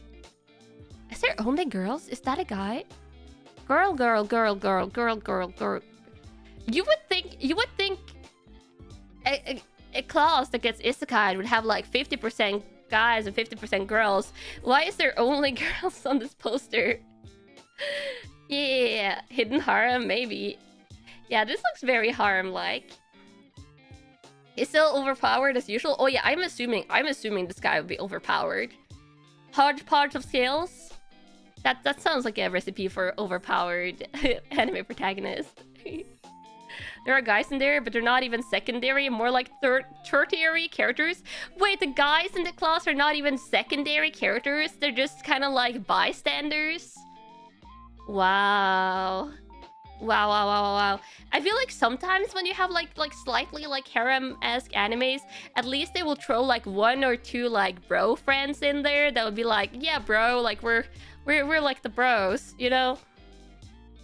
But no, I guess not. I guess this one is just going like, oh yeah, these guys are just here to like make up the gender balance of a believable class, to make you like not like, you know, suspension of disbelief. It's like, yes, please suspend your disbelief. Do not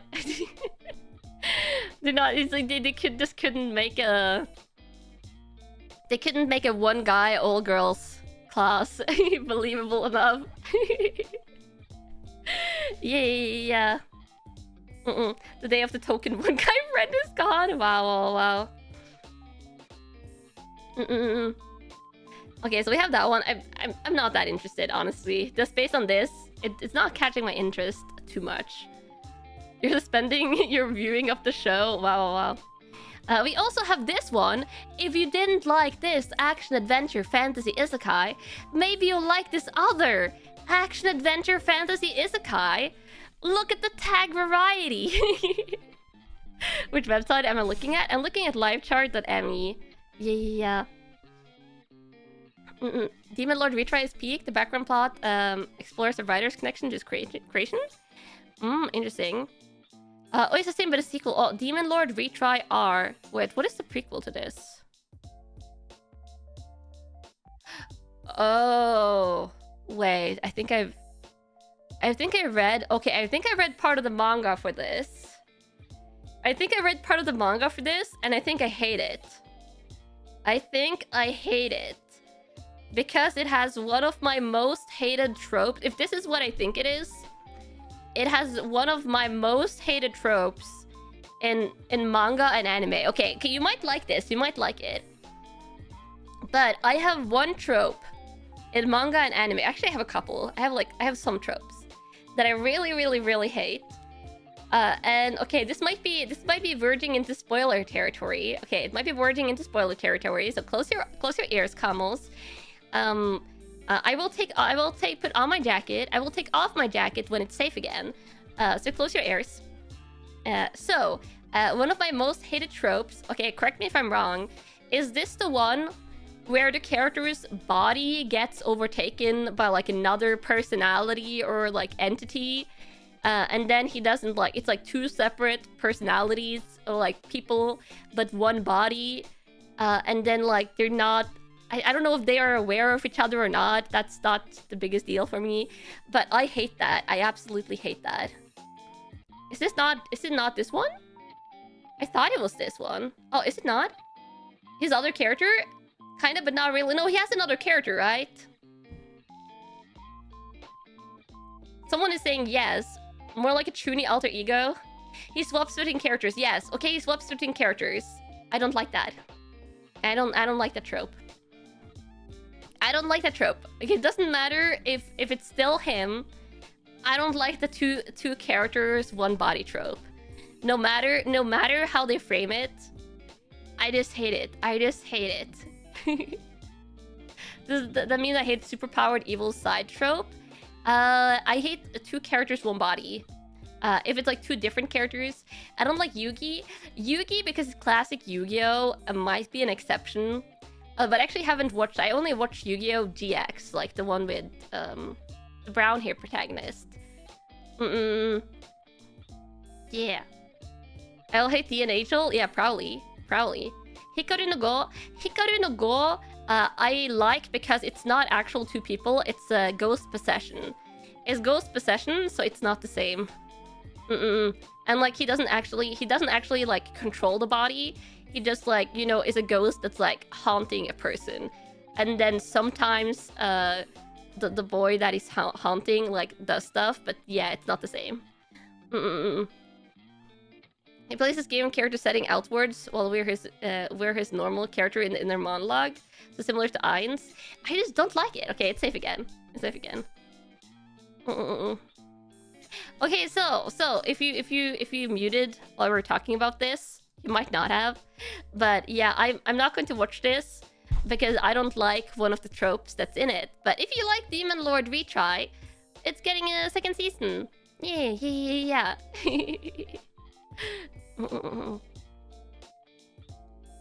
Okay, let's see. Action, adventure, fantasy. Okay, not isekai. The healer who was banished from his party is, in fact, the strongest. There we go. Of course, this is the fantasy. This is the almost like isekai trope, but it's not isekai. It's just fantasy setting. But it's like the other isekai-esque trope that you see in fantasy. Yeah, banishment fantasy. A healer gets booted from his party because the leader notices he isn't really contributing much to the team. Soon enough, the healer must look for a new members to party with. After finding a cute martial artist to work together with, he reveals a secret. While he's a fairly mediocre healer, he actually fights well in close combat. This is the story of a support who's secretly a DPS. He wasn't the support, he was a DPS all along. Unaware the entire conflict stemmed from the fact that he never told his old party that he was a DPS. He just never told them! This is kinda on him! Okay, they shouldn't have booted him. They maybe shouldn't have booted him. But also, he never told them. Okay? This time, I feel like it's maybe partially on him. Can blame him for this. Yeah, it's like why did it not tell? Why did it not tell? Yeah. Yeah, this is not game. This is original fantasy world, but this is like a trope you see like in isekai or you see it in fantasy settings. Bum. Actually, trolling? Possibly. I don't know. Would I watch this? It depends on how they execute it. This looks like a cool party member. I like the fantasy like party member build-up if this is his party. So yeah. That's a bad synopsis. He wants support because his best friend, the party leader, was the same type of DPS and then didn't have a healer, but everyone forgot he could even do anything else. I mean, that makes more sense. But also maybe I don't know if he tried to remind them. We need to get so jaded with anime. When you have watched like a lot, I feel like when you cross like the 50, 100 anime threshold, you start getting more picky. You start getting more picky with what you watch. And also when they release a lot of similar anime that are kind of samey, you also become like, wait, I've seen this, but in another form. And then you kind of get like, I don't know what's going on anymore. Yeah, also for getting older. Yeah. That might be another part of getting older. You just watched Kaidi season 3? Yeah, you might just go and rewatch older anime. Yeah. And then we have this other one. Comedy romantic subtext. Is this like a will they won't they? Is that what they're doing here? They're adding they're not even calling it romance, they're just calling it romantic subtext. Is it like a will they won't they scenario? Wow. I like comedy though. And she looks really cool. One day, high schooler Hitoyoshi gets an unexpected visit from a maid at his home.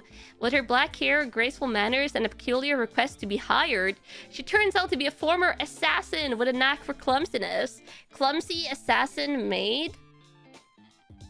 Their encounter leads to a shared life under one roof, where her emotionless heart begins to stir. This is a story of a lonely maid finding a family, and also maybe finding romance. Yeah, I will say he looks like the regular shonen protagonist type, and she looks like One-san maid. Isn't that me? No, I am not an assassin. I am a detective. Is the twist on a trope you like, so I'll take it? Yeah, this one seems more interesting. I will say, like, this one seems really interesting, based on everything else that we see in is definitely something I would give like a couple episodes to. It would probably, yeah, this is from a manga. This would probably heavily depend also on who they choose as voice actors, okay? It seems very character-driven, like rom-com animes for me is very dependent on, do I like the character types? And do you like the voice actors that they have chosen and stuff? So, yeah. Didn't I basically assassinate someone in my intro video? No, I was just apprehending them for you know, detective purposes. The competition is kind of mess, so this one is pretty good. Oh, I don't like love triangles when it's really tedious, so that would be good for me if there's no like big love triangles. So I would maybe give that a one shot. It looks cute. It looks cute. Let's see. Okay, then we have...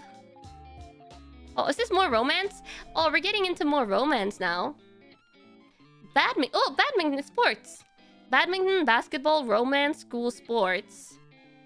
Do these sports cross lovers have a chance? Taiki Inomata loves badminton, but he has a long way to go before he can reach nationals. When Taiki sees upperclassman Shinatsu Kano practicing her heart out on the girls' basketball team, who falls for her hard.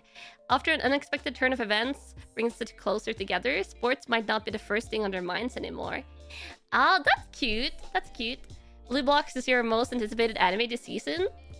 People love Blue Box, but they found it boring. Ah, interesting. Interesting. It's a good manga. I feel sometimes like sports stuff might not always be fun as manga, but they might be better as anime because you want to see it in action. So I would definitely give this one a try. And so Taser Lad, mwah! Welcome back to the Kamo Squad. So excited for Blue Box. Been following the manga since it was a one-shot. It's a super wholesome and pretty. Oh, that sounds cute. Yeah, I might give that one a try as well. It's one of the better romance manga currently running. Ooh. Is this slice of life or school life? Oh, I would assume this is school life. Blue Box seems very much school life since they are students. It's also a Shonen Jump series? Ah, I didn't know that. I didn't know. Yeah, this is school life for sure. You don't get sports romance so often? Yeah, sports romance. There are sport romance series, but it's not like extremely common. And then we have another romance, and this is slice of life is looking like romance workplace. 365 days to the wedding, another rom-com properly. Takuya and Rika are co-workers in a travel agency in Tokyo. They're both single, but they don't mind since they're introverts with fulfilling lives at home. Unfortunately, now their job is looking to staff an office in Siberia, and non-married employees are the first to be considered. Whoa. Whoa, Siberia. Rika is desperate to avoid a transfer and goes to Takuya with an idea. If they pretend they're getting married in a year, they can stay in Tokyo. The only problem is the two of them barely know each other. If these two quiet coworkers fake a relationship, will it turn into something real? Yeah, this is like a rom-com slice of life. 365 days is really good as well. Also, getting some good romance manga being made into animes. That's cool. That's cool. No, they're not in Siberia. They're trying to avoid... it also includes a cat. I might watch it. If there's a cat, I might definitely watch it. I'm guessing they're going to end up falling in love for real. Like, that would be the assumption, but you never know. Yeah. It's kind of... okay, so they're trying to avoid getting transferred to Siberia, so they're pretending to be married so they won't get, like, be considered because they're single. Yeah. Also, Siberia sounds very dramatic. It's rare to get anime about work-life subtext, which is always it's always school life. Yeah, like workplace animes are a little bit more rare. So yeah, I'm gonna definitely give this one a try. Should have been isekai? No, we have enough isekai. Cat, you're watching this? Yeah, Cat. We only need to know Cat. Okay, let's see what's next. What's next?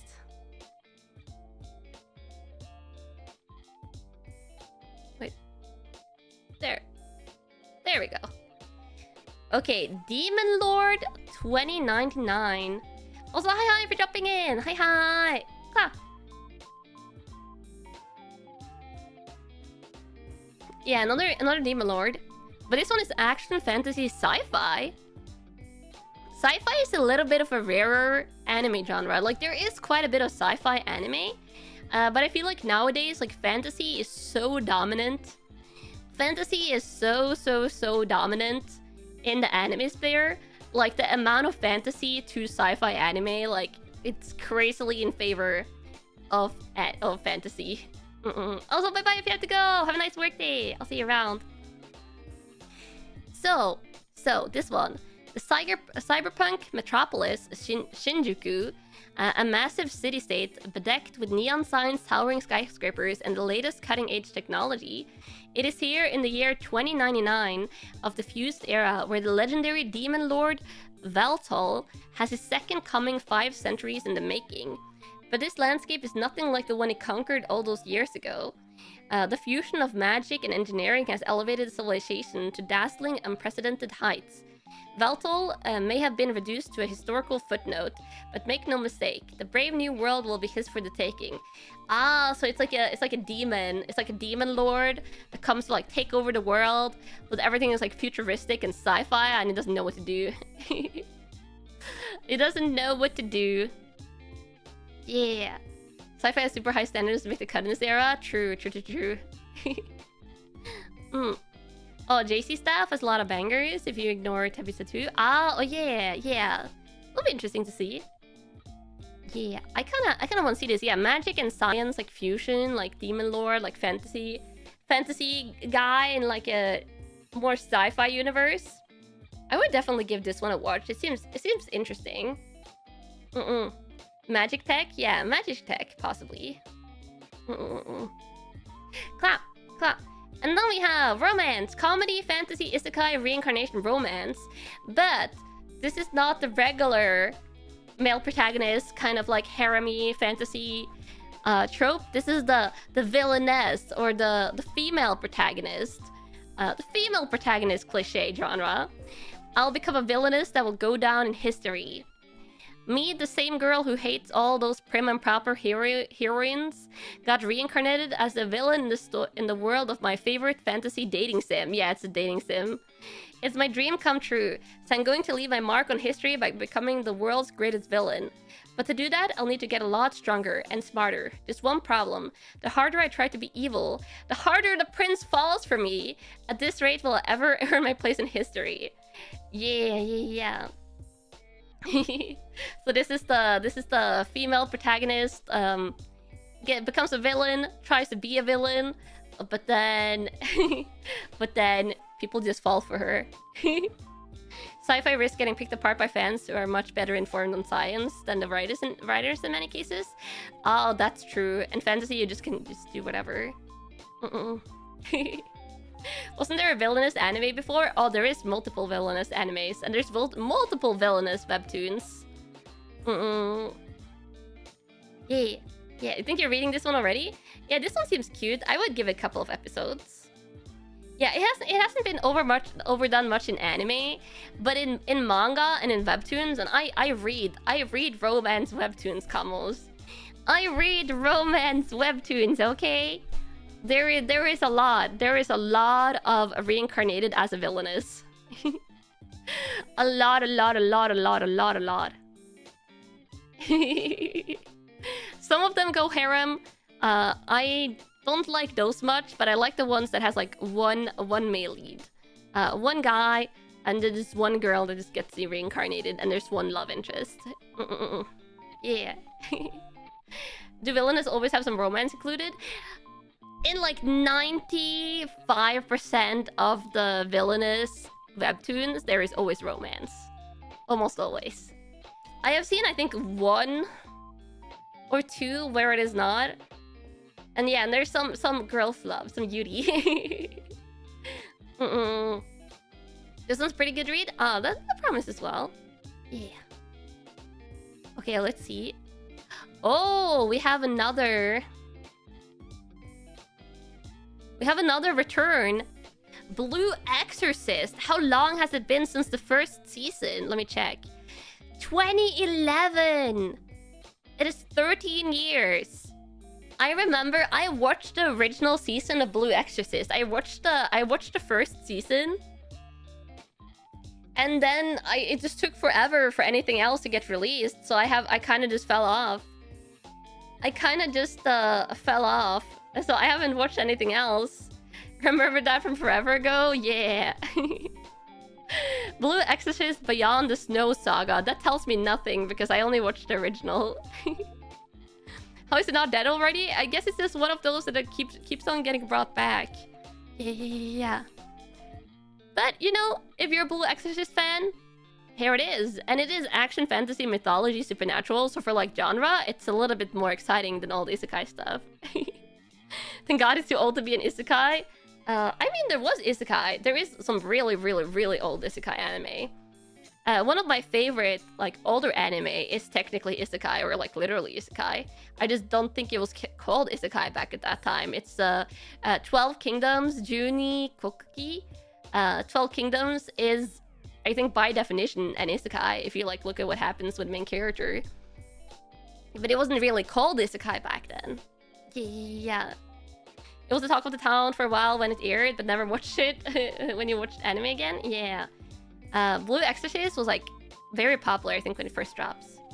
12 Kingdoms is really good. Yeah, 12 Kingdoms is really good. They never finished the anime up with the light novels, though. I kind of want to read the light novels.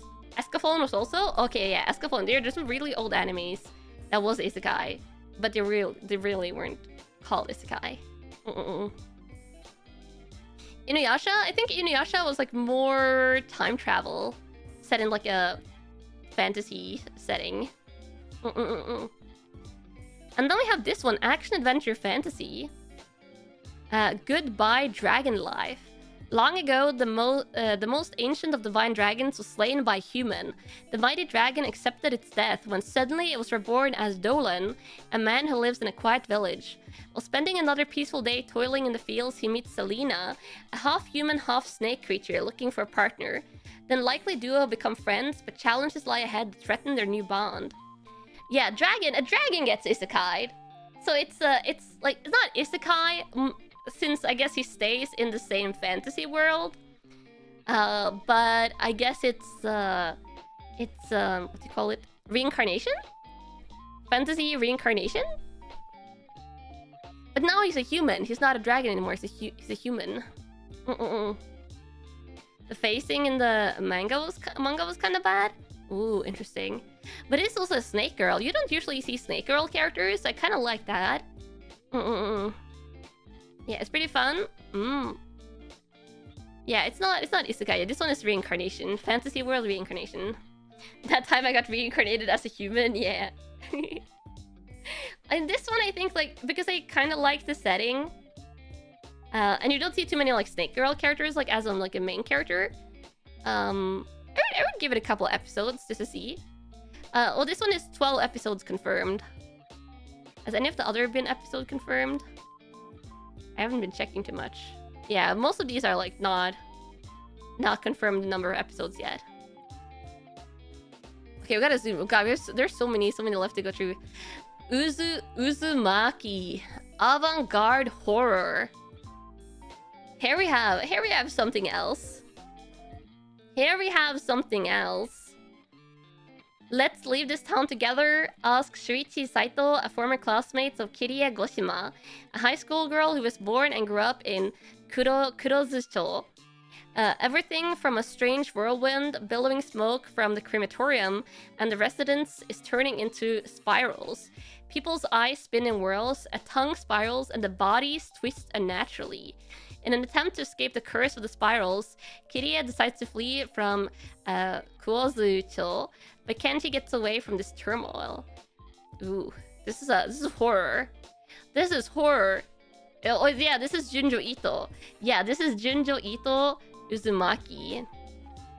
So, very, very spooky horror. Horror Uzumaki group watch. That would be terrifying. I have only read a little bit of not Uzumaki, but I've only read a little bit of Junjo Ito horror manga. And it's pretty mind-bendy, pretty trippy. Yeah, psychological horror is best horror. Oh, it's still psychological. Ooh. Trailer looks good. Interesting. I don't know if I would watch this, okay? This seems pure horror. I can watch, like, anime. I can watch horror anime. It's one of the few horror things that I can actually, like, watch and not die of fear. But this one, I don't know if I could, because it seems super scary. Oh, only 4 episodes, yeah. I think sometimes Junjo Ito stories are shorter, so that would make sense. That would make a lot of sense. Yeah. Be careful if I watch this, it can be disturbing. Oh, I probably won't watch this. Because I'm too scared! Okay, I'll just say it. I'm too scared to watch it. It's more like a surreal one, not a gore one. I don't mind gore, though. Gore isn't necessarily frightening, because so many video games use gore, and, like, it's so much in, like, movies and stuff.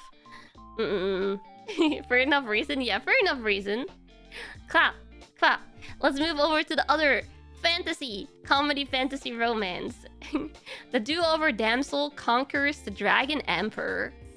Jill breaks out of prison the night before she's set to be executed by her fiancé, Crown Prince Gerald. She's struck by an arrow while escaping, but instead of dying, it's transported 6 years into the past. It's like a reincarnation.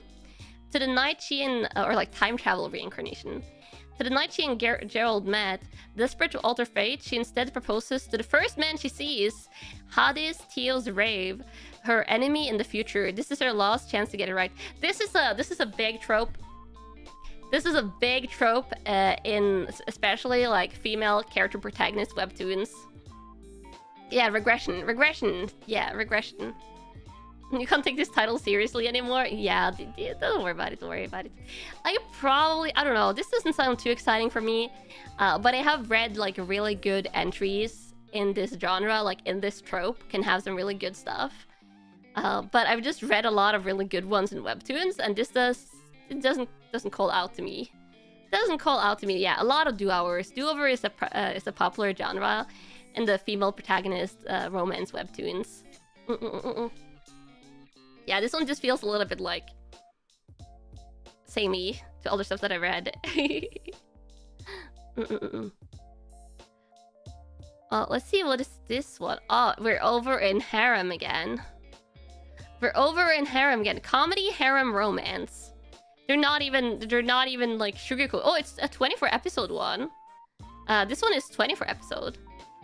Oh, tying the knot with an Amagami sister. Let me just read this right away. Uryu Kamihate is a high school student striving to enter Kyoto University's medical school. After being raised at an orphanage, Uryu has been taken in by the chief priest at Amagami Shrine, where he begins to live as a freeloader, and to cohabit with Yae, Yuna, and Asahi, the 3 beautiful shrine maiden sisters. What's more, the condition he must meet in order to live at the shrine for free is to marry into the family and inherit the shrine. Of course. How will Uryu overcome his marriage meetings with the 3 sisters, as well as the many challenges the Amagami Shrine faces? I'm accidentally scrolling. So begins a miraculous rom-com about living under the same roof with 3 shrine maidens. 24? What if it's something decent? If it's a good anime, then 24 episodes is good. But the thing is, this is one of my least favorite tropes, so I will not watch. Okay? I don't need to like give you a spoiler this time, because they're just telling us the trope. I don't like harems because I don't like when it's like 3, 4, 5, 6+ characters just fighting over the same guy or girl. Like, it doesn't matter like if it's like a lot of guys and one girl harem, or one guy and a lot of girls harem. I don't like any harems. It's super annoying. I like it when there's 2 characters that like each other. I don't mind if it's like a well day, one day that goes on forever before they get together. I just like it when there's like one main character and one love interest. Is it pretty decent manga? Yeah, it could be amazing. I just don't care too much for the harem trope. It's nothing wrong. If you like harem, that's completely understandable. It's just not too much for me. The only time The only time I don't mind harem is in like those like long Chinese web novels. But that's because like the romance is like not even the focus at all. It's kind of like I don't read the ones where like the main character end up with like 20 wives or something. But sometimes they end up with like 4 wives, but you only see the girl for like 10 chapters total out of like 2,000 chapters. Like then I don't mind because like it's not even what the web novel is about. But when it's like the main plot, no. You like harem, but you understand my argument and respect it? Yeah. And I understand why a lot of people like harem. It's just not for me. Is it not for me? Yeah. You enjoy the odd harem once in a while? Yeah.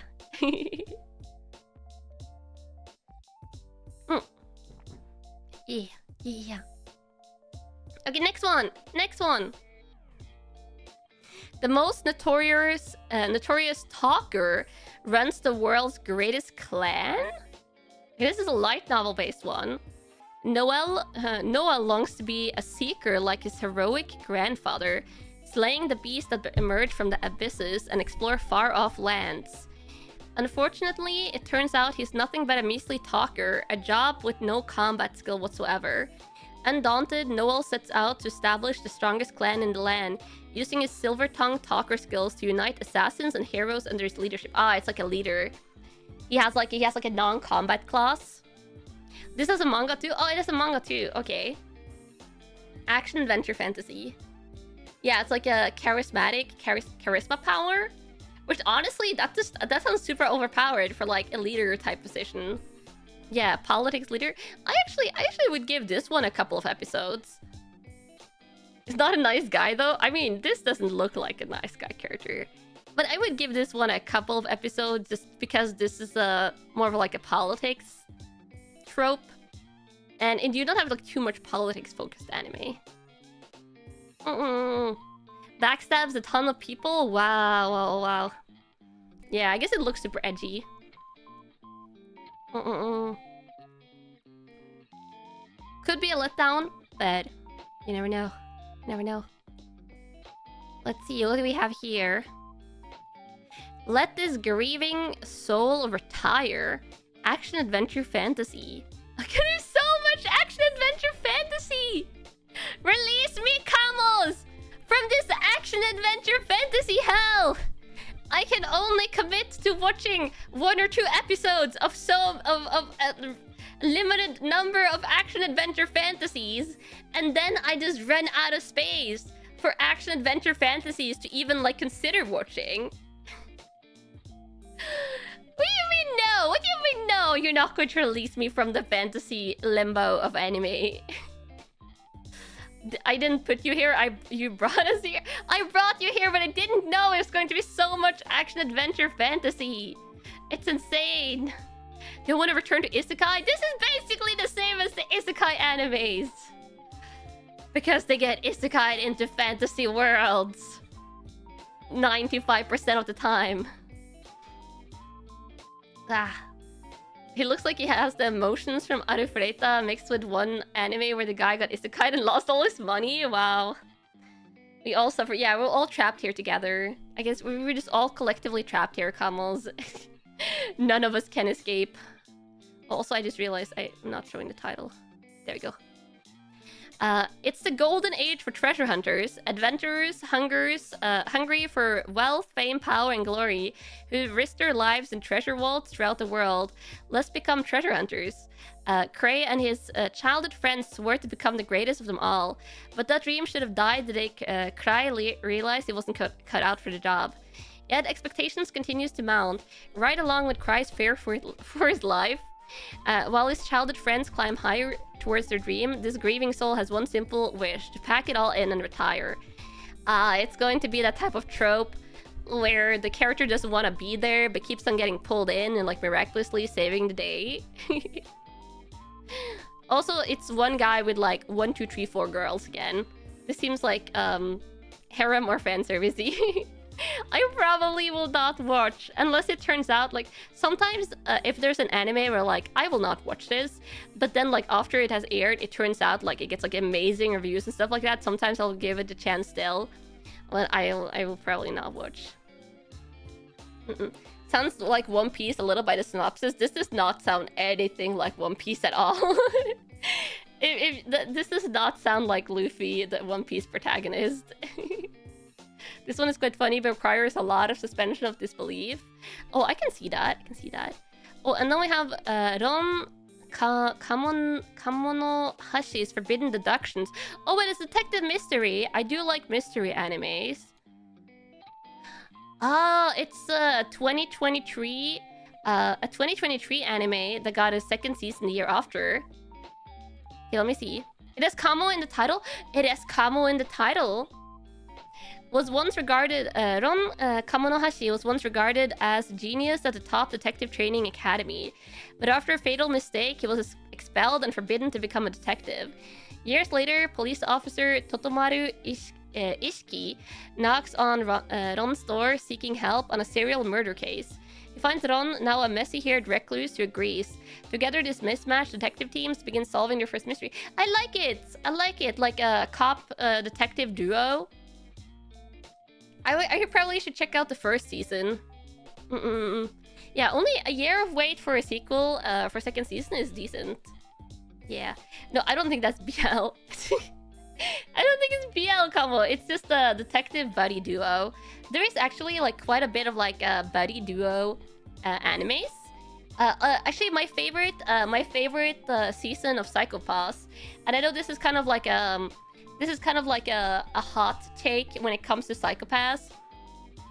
A lot of people like the first season best, I know, but I actually like the third season best because I like the buddy like cop detective duo that is in Psycho-Pass season 3.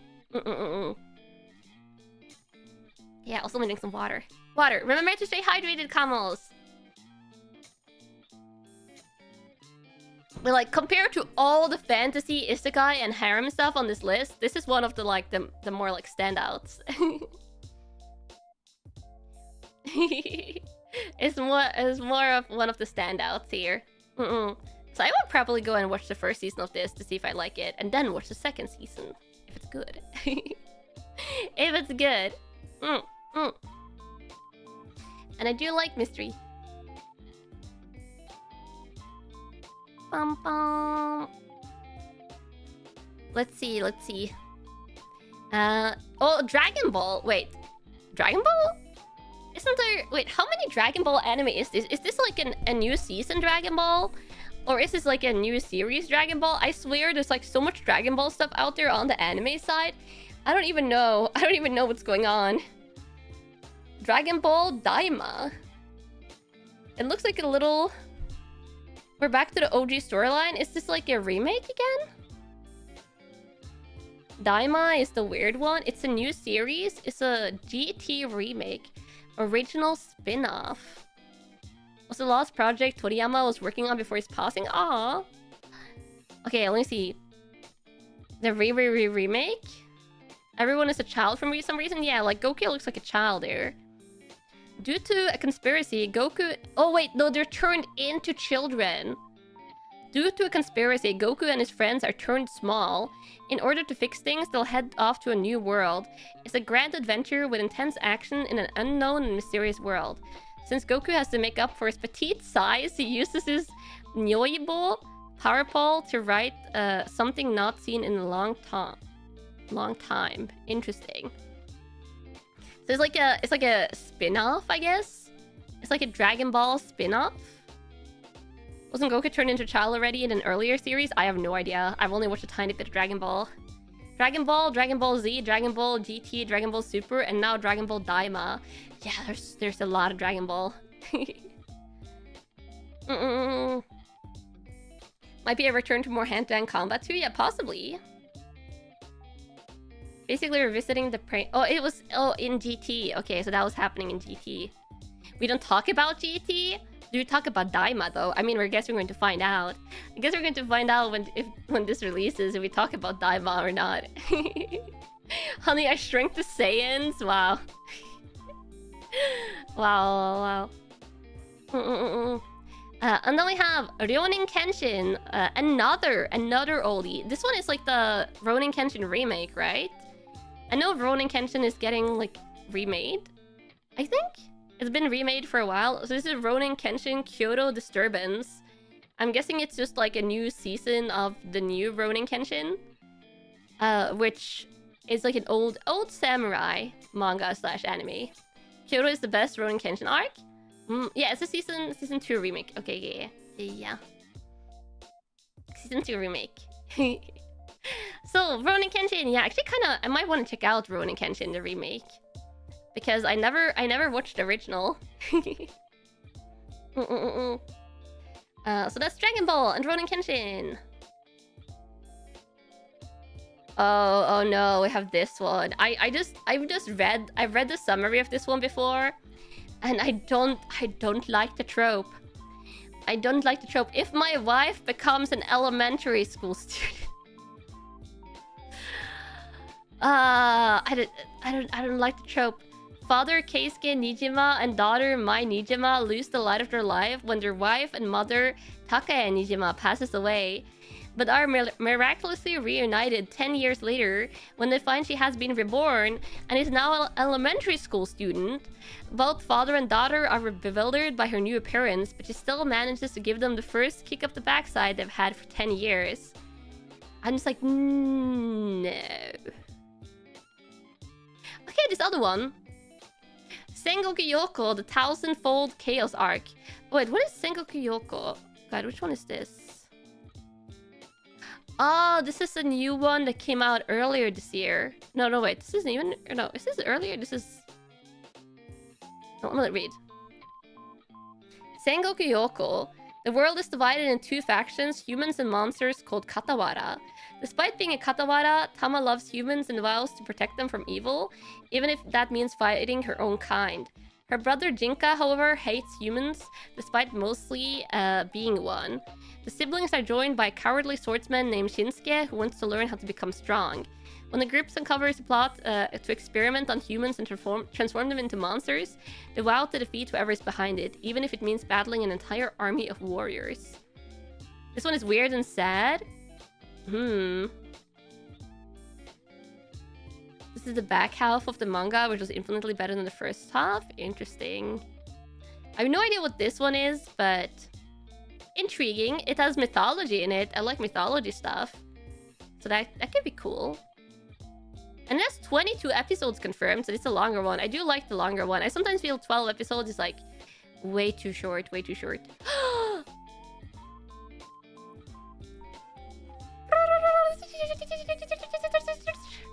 I have been waiting. I've been waiting forever, Kamos.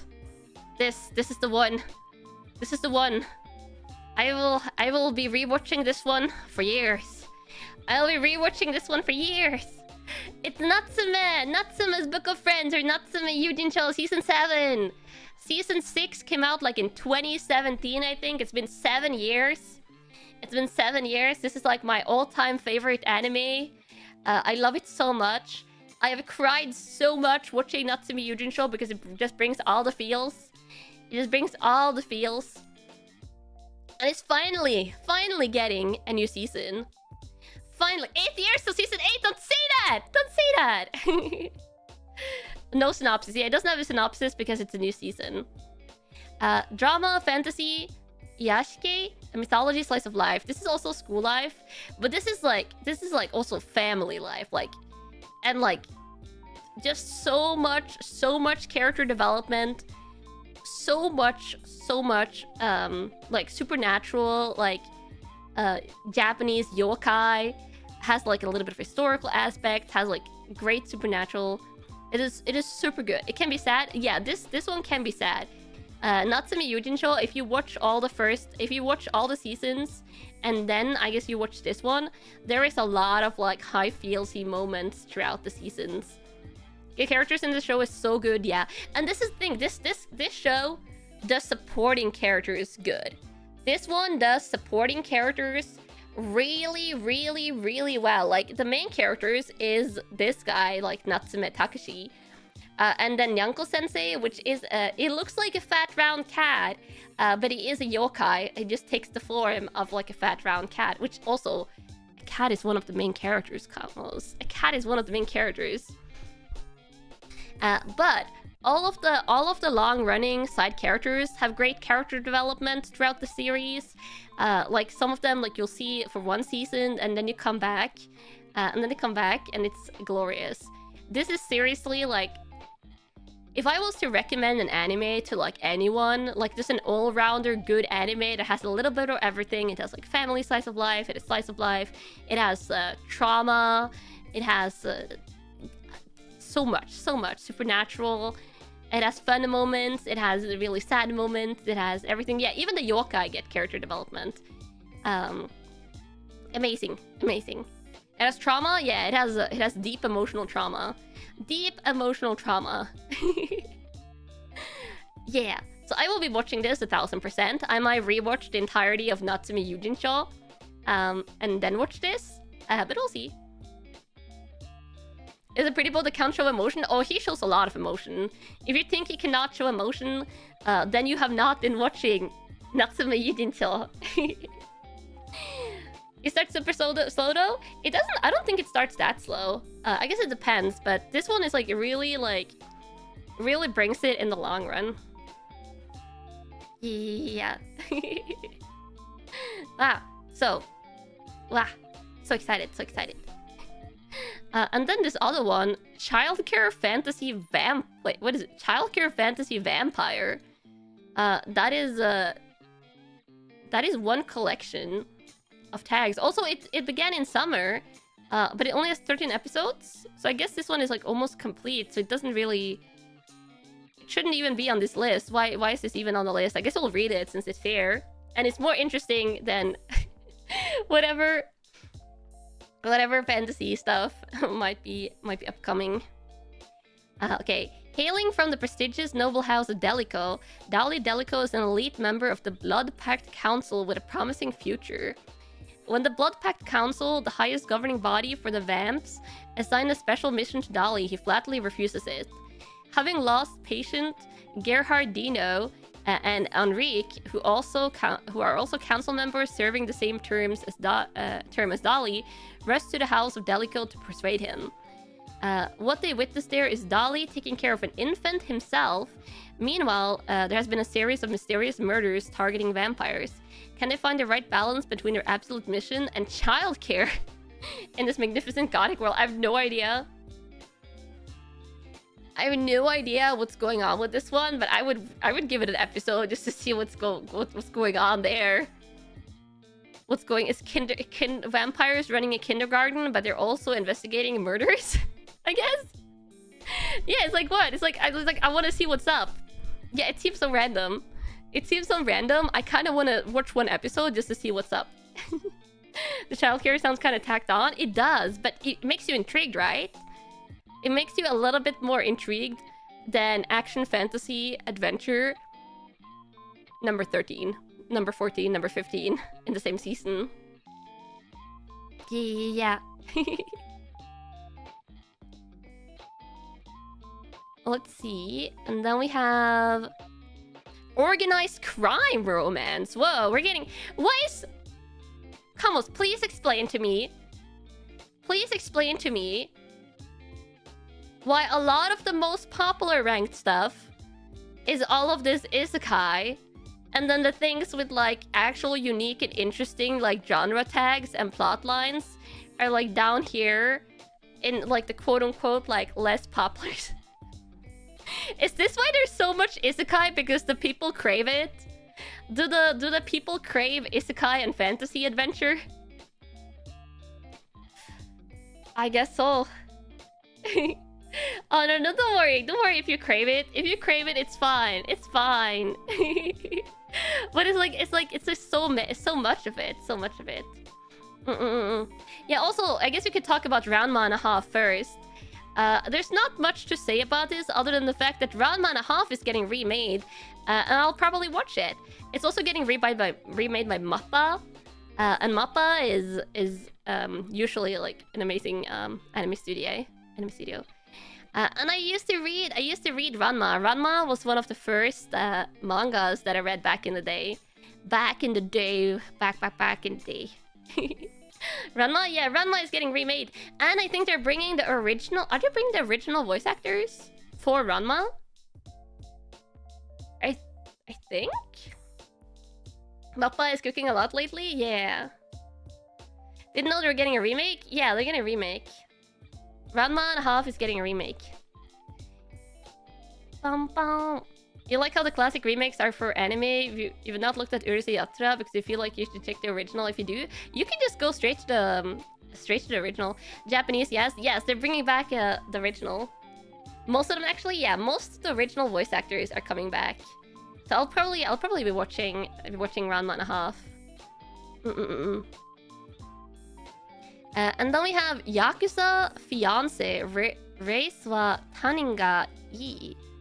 Okay, it has a Japanese title. What is this?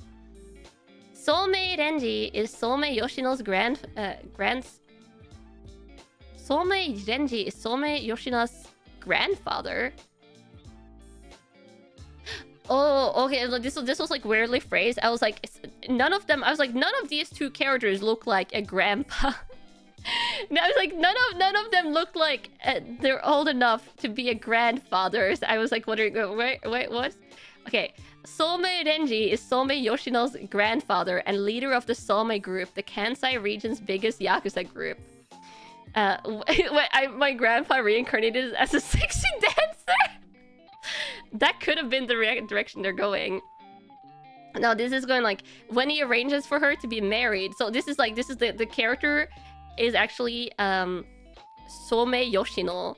Soumei Yoshino is like the character, not the grandfather. The way they phrased it sounded like this grandfather would be the main character, but I think it's the girl, I'm pretty sure. When he arranges for her to be married to Miyama Kirishima, Yoshino has to move to Miyama Clan Estate, the Kanto region's biggest Yakuza group. Kirishima warmly welcomes Yoshino and is such a pleasant, personable, and nice young man that nobody would suspect he comes from a Yakuza family. This puts Yoshino at ease even though she was initially feeling insecure in this unfamiliar place. But then a certain event leads to Yoshino witnessing the real Kirishima. I am intrigued. This is like a different type of romance. The art style looks a little bit different from what you see in traditional romance anime. I would give this an episode just to see. You're in on this one. Romance with like the organized Yakuza crime backdrop seems intriguing. Yeah. Studio Dean? I don't know what Studio Dean has done. It's the one behind the first 2 seasons of Konosuba. Ah, interesting. Yeah, I would definitely give this one. A couple of episodes to see. Sounds nice to you? Yeah. It's intriguing. And probably like adult cast characters instead of teenagers. Like there's nothing wrong with like the school life romances, but there is a lot of school life romances, and sometimes it's just nice to have a different spin on it. Okay, let's see here. Oh, here is a maybe a teenager romance again. Fantasy romance. Nina the Starry Bride. Nina, a girl living as an orphan in the Fortuna Castle town, happens to have the eye of the same deep blue hue as Lapis Lazuli. Just like the god of the stars. They're also the same color as the eyes of the recently deceased princess Alicia. For that reason, when the second prince of Fortuna, Azure, discovers Nina, he ordains that she will live as the princess in Alicia's place. As a substitute princess and priestess of the stars, Nina is obligated to become the false bride of Set, the first prince of the large neighboring nation of Galgada after the 3rd month has passed. Despite being at the mercy of fate, Nina is just happy to feel needed by someone. What is it that her open, honest eye sees? The destiny of all players on this stage begin to move when they make up their minds to protect the ones they love. So, fantasy setting romance. This one is a lot more intriguing to me than a lot of the other fantasy action-adventure romances we read about today. The plot lost you. Okay, so basically, orphan girl has similar eye colors to a princess that just died. Brother of the dead princess is like, we found a replacement that can go and do the arranged marriage that the dead princess was set to do. So she gets yeeted off to an arranged marriage. Yeah, that's That's basically what it boils down to. And then maybe some magic in here since it's fantasy. Looks like she might have magic. I don't know. But yeah, it sounds like they found like a replacement for a contract, like contracted marriage or something. You love my summaries? I'm just saying it though. I'm just like cutting away the fancy words. And I was like, yeah, they're like, I found the spear. I found the spear princess. Can't go wrong at all. Yeah, can't go wrong. Totally will not be exposed. But yeah, sounds intriguing. Sounds intriguing. And then we have the 7 deadly sins, Nanatsu no Taisai, who is somehow still ongoing. Of all the other animes getting new seasons here, this one is somehow more surprising to me than Blue Exorcist. Because I've heard a lot of stuff about previous 7 Deadly Sins seasons. This is 4 Nights of the Apocalypse season 2. Yeah, never watched it, probably never will. I've seen some still frames of like some animation in previous seasons, and it was quite something. Deadly Sins was so good. Yeah, like I watched some of the first season and it was really good, but then I heard really bad stuff about some of the later seasons. Technically, it's a sequel series, but you don't get why it's still ongoing either. Yeah.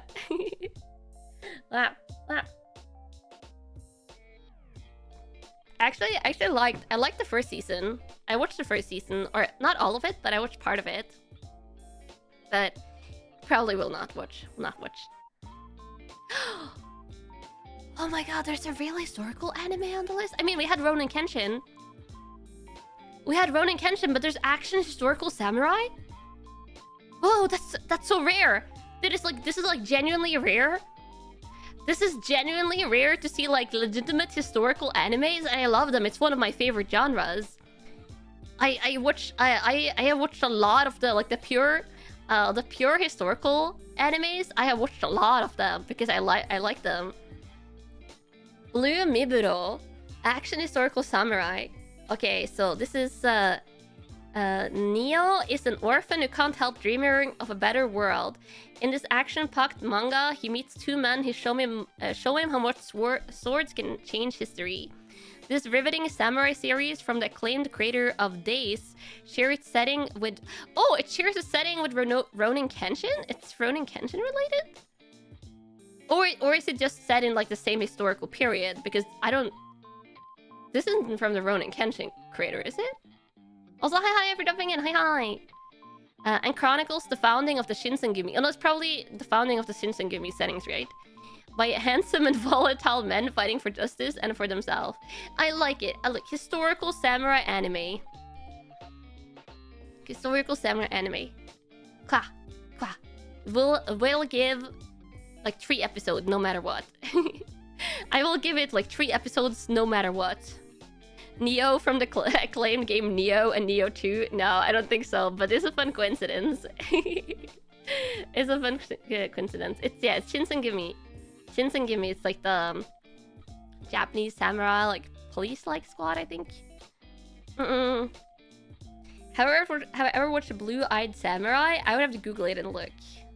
Do you know what period it's set in? It's set in pre-Shinsengumi period, like similar period to Ronin Kenshin. And then we have fantasy romance, story of a girl that was unable to become a mage. This looks like very much like pastel-y art style, a little bit more rare. Kurumi Mirai is in the first year of high school. She enrolled in junior high section of the Red Run. Oh, it's magic! It's magical girls. The world's only facility for mages that approved by the International Mage League and able to work under royal families when graduated. She was always at the top of the class. However, when she applies for the high school section and took the examination to get into mage training class, Magumi, she wasn't able to get in despite having full scores and was the top of the class for the whole 3 years. There are some students in the class next to her that takes that class. Oh god, so many class. Oh god, this is one of the most confusing descriptions so far. Among there's someone she admires. How will Kurumi Mirai, who has extraordinary brain but didn't get in to be a mage candidate, try to overcome and grow up? What is the aim for Minami Suzuki, a loyal maid who suddenly appears to be the homeroom teacher? This is a relaxing story of her growth. And then also maybe romance. Sounds like a Little Witch Academia. It sounds cute. I like the pastel art style. It was a lot of like the use of the word class and mages and stuff like that. And my brain just couldn't comprehend, but I would give this all of the animes that I'm interested in, not all of them, but a lot of them are like down here towards the less popular stuff. Oh, and then oh yeah, this is the new anime. This is the new anime going on episode 1134. Because ongoing animes are also on this list. Episode 1134, new anime Detective Conan, which is also one of my top, definitely top 10 animes of all time. I love it. I love it so much. I have watched it 3 times. I probably have a little bit of a backlog in Conan right now. So I might have like 10, maybe I have like 10 or 15 episodes to watch. Because I like stop watching it and then I like binge watch whatever I didn't watch. Can't go wrong with Detective Conan? Yeah, I love it. It's so good. It's so good. Yeah. What is it about? Detectives and solving cases, which is why I love it, because it's a mystery anime.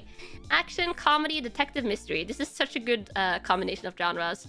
Please, please, anime people, make more of this. Make more action, comedy, detective, mystery. I want it. I want it. I will watch all of it. You were watching this when it was like 2004 and on Adult Swim, and it's still ongoing? Yeah, it's still ongoing. Wherever he goes, someone dies. Yeah, a lot of people die in the vicinity.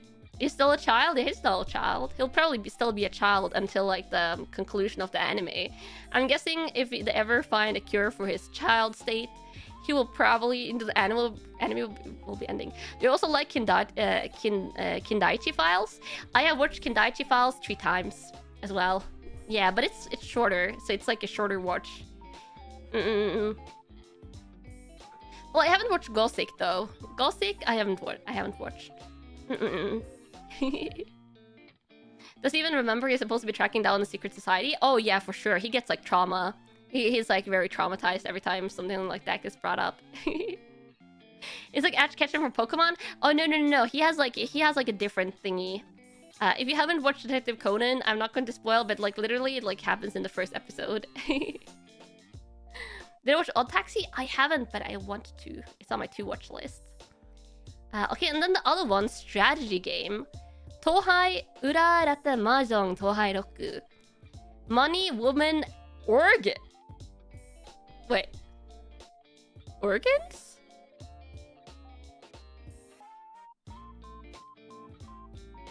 Yeah, that's what it says. Money, women, organs. Yeah, no, I'm not. I was like, am I blind? No, organs as in organs. No, not like the instrument, like the other organs. K, a high school boy, frequents the underground mahjong parlor teeming with desire, earning him the moniker K of Eyes in the underworld due to his cold-hearted strategy and stylish gameplay. Rumors also circulate that he keeps a girl at his home. Huh. That's... Considering they put like money, women, and organs here, and it's like keeps a girl at his home. He is totally not a serial murderer. I don't know, the vibes is... But at the same time, it's mahjong. I like strategy game animes. I feel like I would maybe give it 1 episode just to see if it's like okay or not, but this one sounds weird.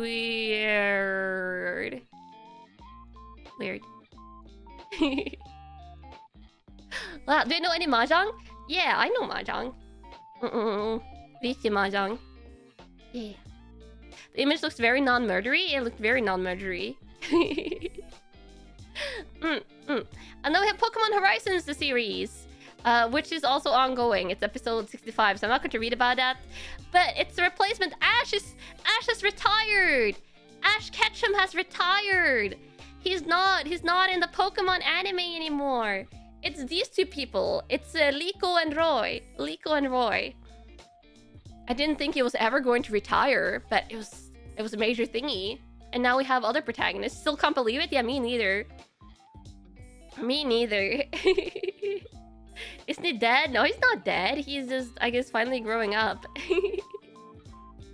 Yeah. So that's that. And then we have Magi Lumiere Magical Girls Incorporated. Action fantasy mahou shoujo workplace. Ooh, I like the workplace. Actually, this looks interesting. Okay, there's never a dull day at the office when you're a magical girl. Are you looking for something new, something challenging, something very high paid?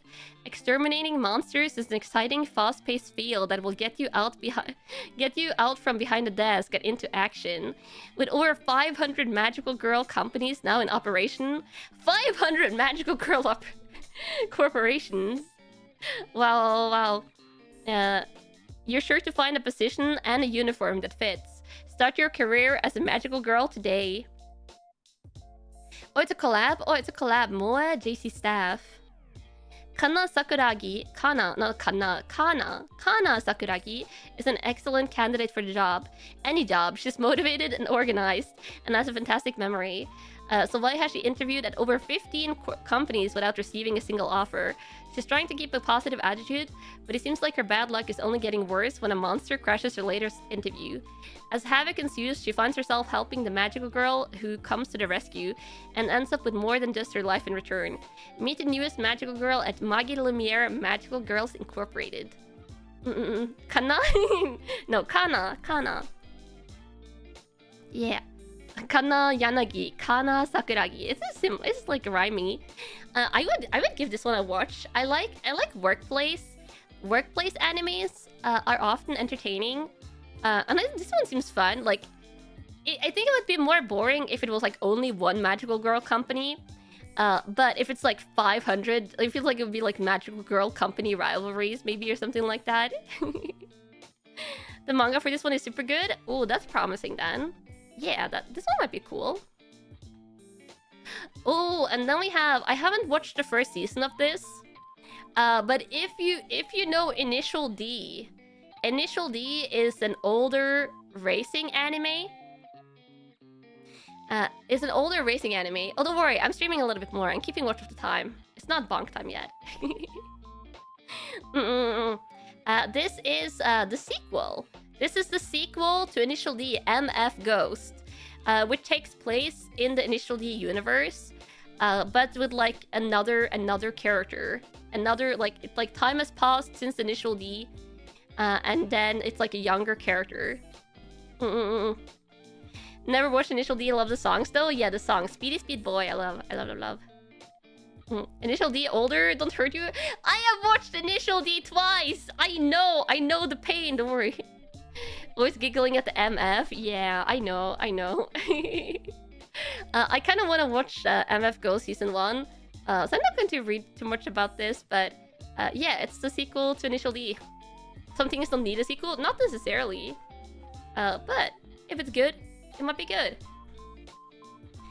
And then we have Action Mech. Oh, is this the first mech on the list?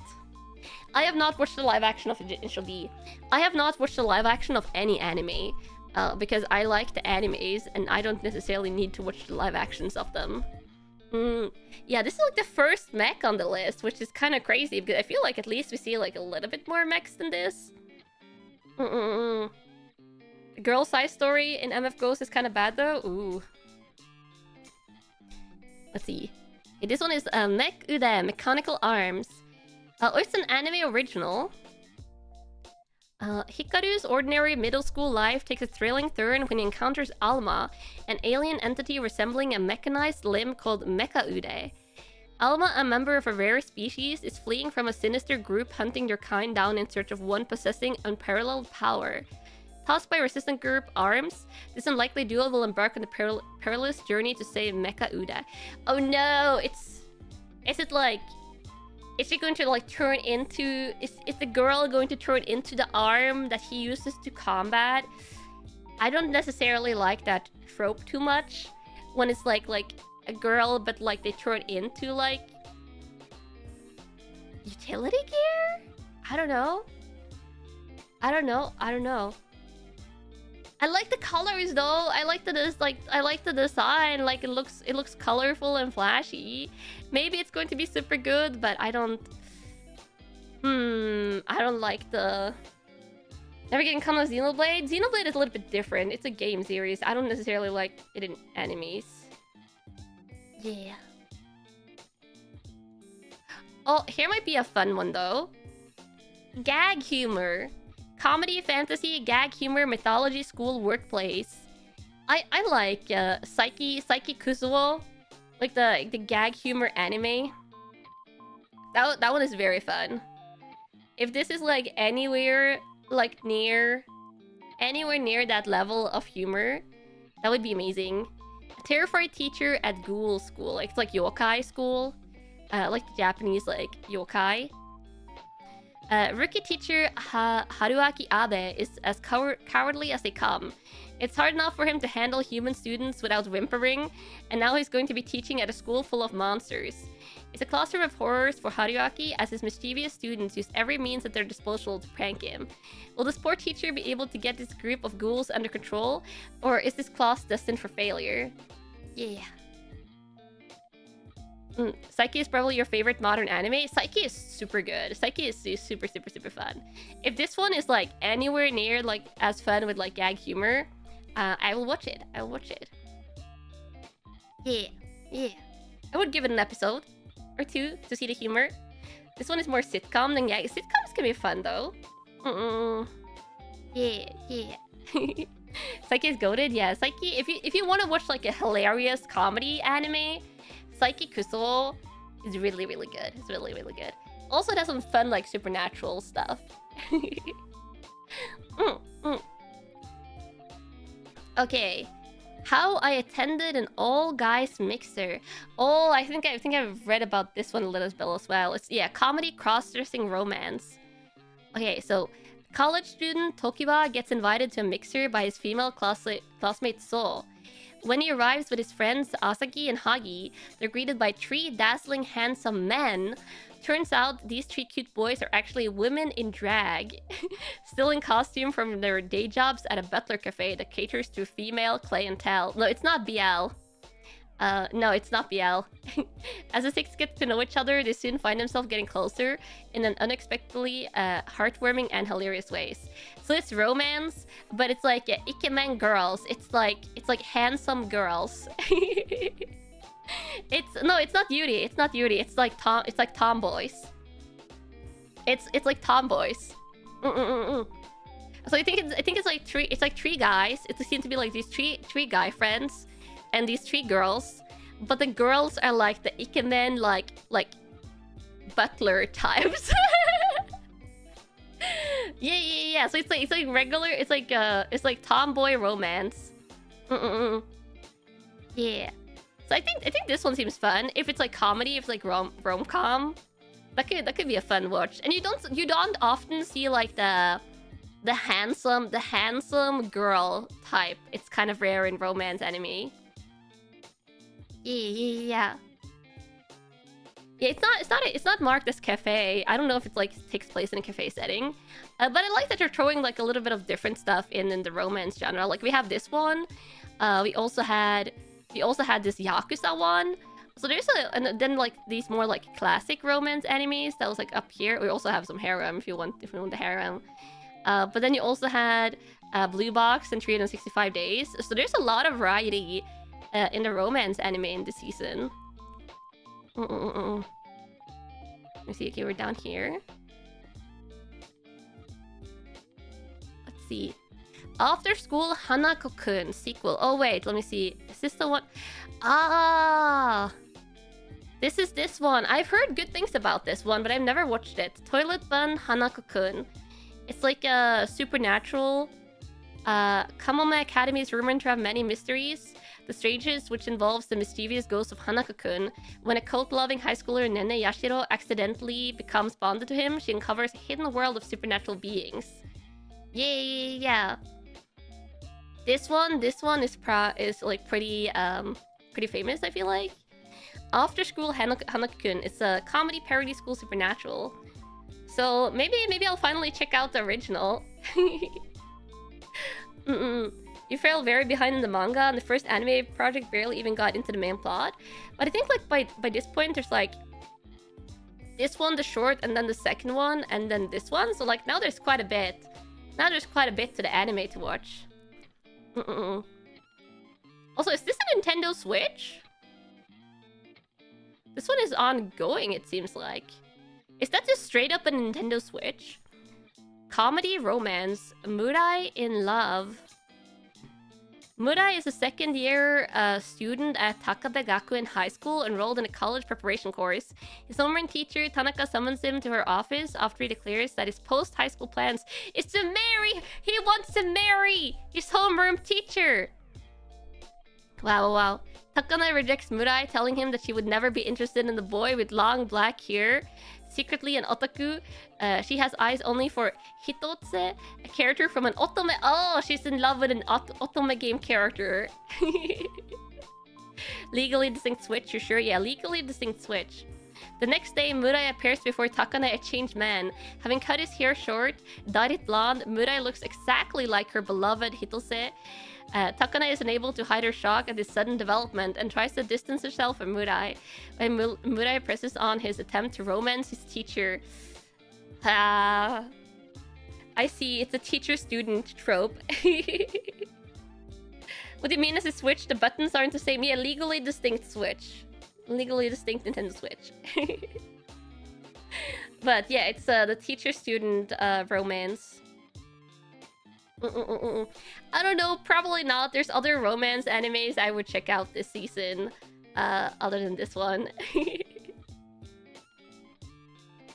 Okay, now we have two. What are these two? This one's only historical. Ooh, is there two historical animes this season? Are we getting spoiled? Among like 15 to 20 fantasy animes where they're actually dropping two. Oh, and this Madhouse as well. Wow, Kamos, we're getting spoiled here. Sometimes there's not even one historical anime. Somehow there's not even one. I'm like genuinely like a little bit like we are getting spoiled. I know I was like saying that like a little bit sarcastically there for a second, but we might be getting spoiled. In the 15th century Europe, heretics are being burned at the stake. That's such a delightful setting, such a delightful, lighthearted settings. Rafal, a brilliant young man, is expected to enter university at an early age and study the era's most important field, theology. But Rafal values reason above all else, which leads him both to the shocking conclusion that the Earth orbits the Sun, and into the hands of the Inquisition.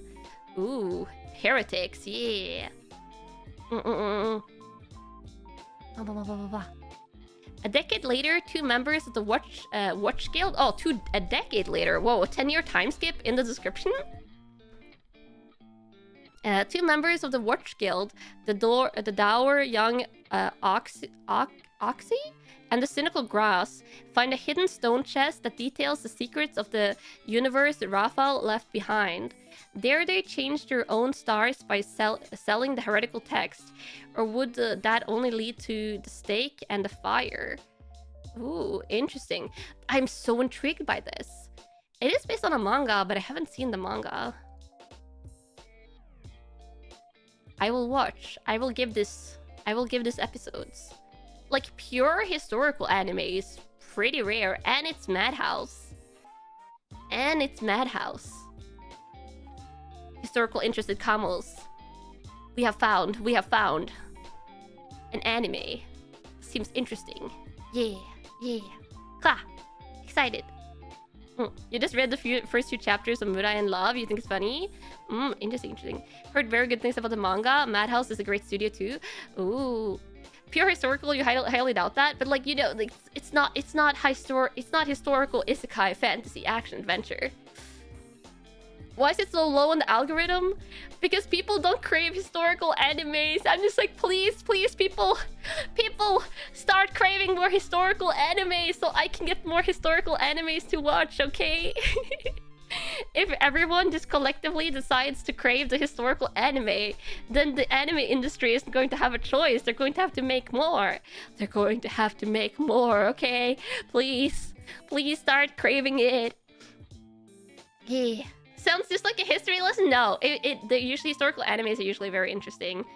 It's just like, you know, taking stories and putting them in historical context. Yeah. Where's your historical isekai harem comedy? You know, if it's in a historical setting, it would be more interesting to me than if not. Yeah. Isekai historical time? If they don't throw in crazy fantasy stuff, I would watch an isekai historical thing if done well. The only historical anime you were interested in was the Roman bathhouse designer isekai. I have watched that one. I literally, if it's historical, I will watch almost anything because there's not that many historical series out there. I have watched the Roman bathhouse designer one. It's delightfully silly. Okay, this other one, fantasy. Haigakura. The story takes place in Senkai, the sacred otherworld where immortals and humans live in the verge of collapse.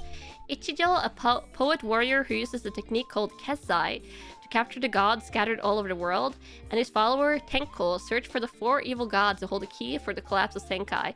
I don't know, this doesn't really intrigue me much. Could be good, could be amazing, I never know, but this the premise is like another fantasy story. This fantasy, probably also like action adventure you could throw in here, but they haven't given it too many tags. Yeah. Feels like you've heard it? Yeah, this like feels like I've heard it before. Somehow.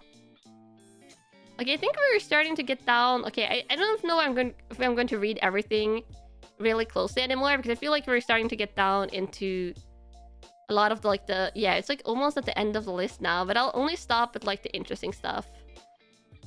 Romance school, like just from the image alone, this doesn't really intrigue me. This doesn't intrigue me too much either. It is mech. Shinkansen transforming robot. It's transforming robot trains. I don't know. I don't know. Acro trip. Fantasy Mahou Shoujo. There's already another Mahou Shoujo I'm way more interested in. And then we have Love Live Superstar Season 3. Love Live. If you like Love Live, there's another season coming out. I watched Love Live for like the first two groups, and then I stopped watching Love Live because there was just a lot of it. But I used to watch Love Live. Yeah. I used to watch it. What is Love Live? It's an idol. It's an idol schoolgirl anime. Schoolgirl idol anime. Has a lot of good music. Yeah. If you've heard the one, the da da da da da da da da da da da da Love Halation. Like the Love Halation song that you see, that's like a popular VTuber karaoke song. That one is from Love Live. Yeah. There's a lot of good like idol music from Love Live. Yeah, no, Love Live. Snow Halation, that's it.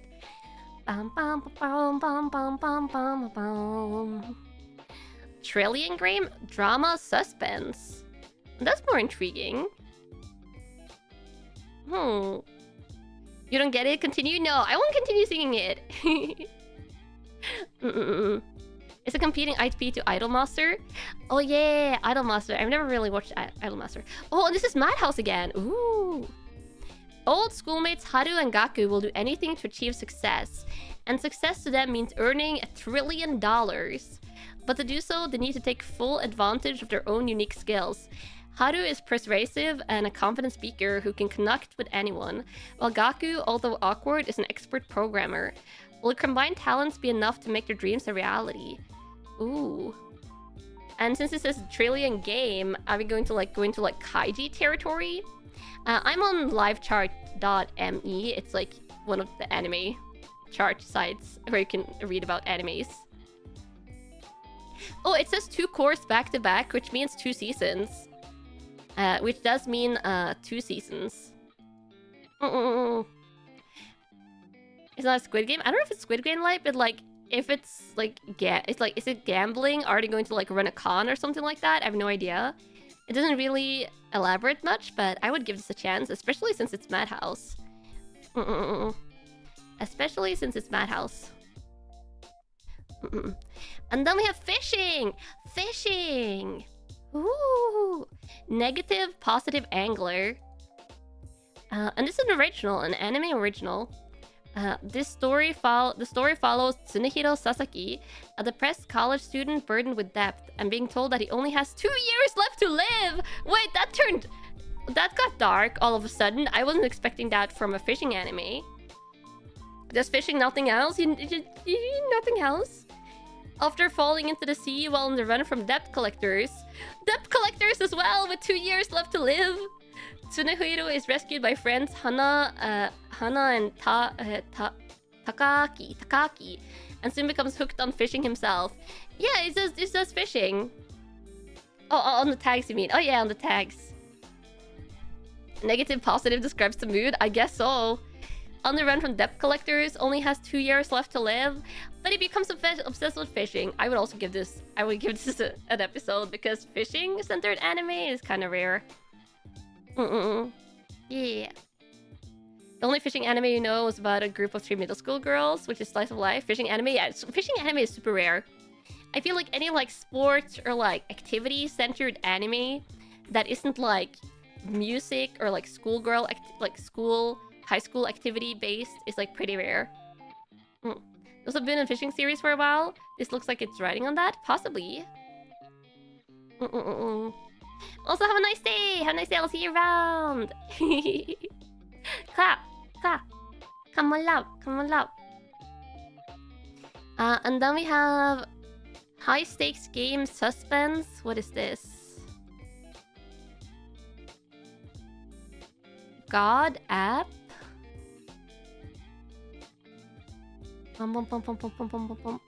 Smartphone games? Oh no. Oh god, that was a word! There was a word there. No. No. No. Reading about this other anime. Lockdown zone level X. Ryoka is awakened in a flurry of text messages from her mother. Panicked and rushed, mom is clearly concerned for Ryoka's safety, but she's not keen on letting her daughter know why. Her reasoning being that nothing could really properly describe what is happening. The world might be ending, and there might be a massive new life form on the roof of their apartment building. Wow. I would give this one an episode to see. What was the word? No. Kamos, you don't need to know. If you didn't see it, then your eyes are protected. And the eyes are protected. Also, horror mystery. I would give that an episode to see. We have more Prince of Tennis. I don't know. This doesn't intrigue me too much. Oh, maybe it is. Toei animation?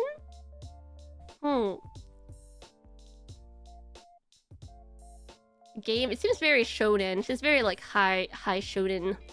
Oh, and then Idol Masters. Talking about Love Live. A new season of Idol Master. Idol Master Shiny Colors, 2nd season. Idol anime. Is that Prince of Tennis? Yeah, Prince of Tennis is just like continuously ongoing. I used to really watch Prince of Tennis. Was one of the earlier animes that I would watch a lot. But then I fell off, and then I haven't caught up. And then Wonderful Precure, Wonderful Precure, which is a magical Mahou Shoujo anime, magical girl anime. It's ongoing. This one is like on episode 33. Didn't you bring back baking anime? Oh, Yakitate Japan. I love Yakitate Japan. Yakitate Japan was one of my favorite like cooking anime and stuff.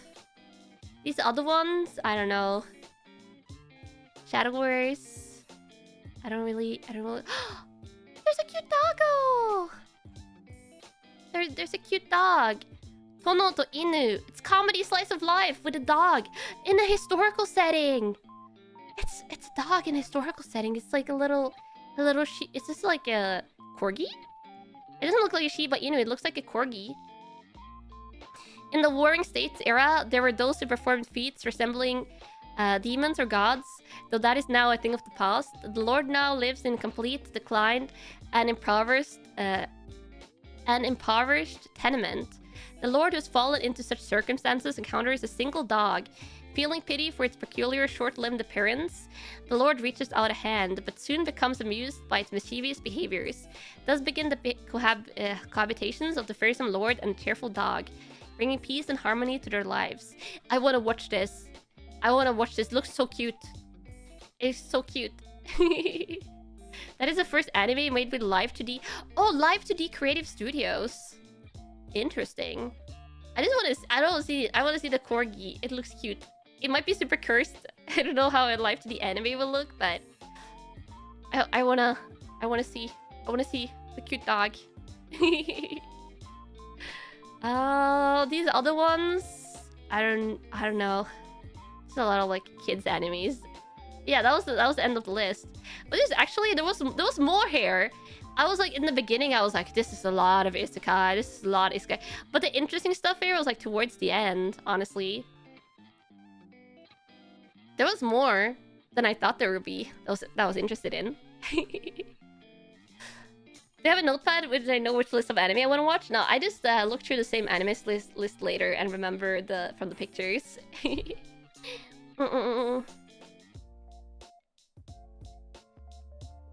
Short form, so his episodes are gonna be like 10 minutes. Sometimes short form animes only have like 2-3 minute episodes, or like 3-4 minute episodes. There's a lot of good stuff down there. Yeah. God, oh god, let me check something. Come, let me check something.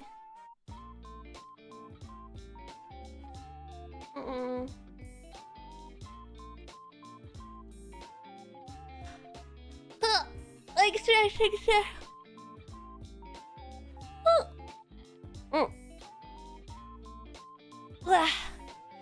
I will be rounding off here just so I can do like half an hour of neck exercise, yoga or Pilates or something like that to try and help my poor shoulder recover. But tomorrow, hopefully I'll be able to start my stream on time because I'm not running around doing crazy errands and stuff like that tomorrow. But we'll be playing on the Minecraft VSMP. We'll be playing on the Minecraft VSMP again. I've been missing Minecraft. A lot. So I'm super happy. that we're doing it again. Go to the stretching, yeah. And then I'll look into a t-shirt microphone. What's it called? T-shirt microphone. What is it called? Shirt clip microphone. Lavalier. Lapel mic. Lavalier.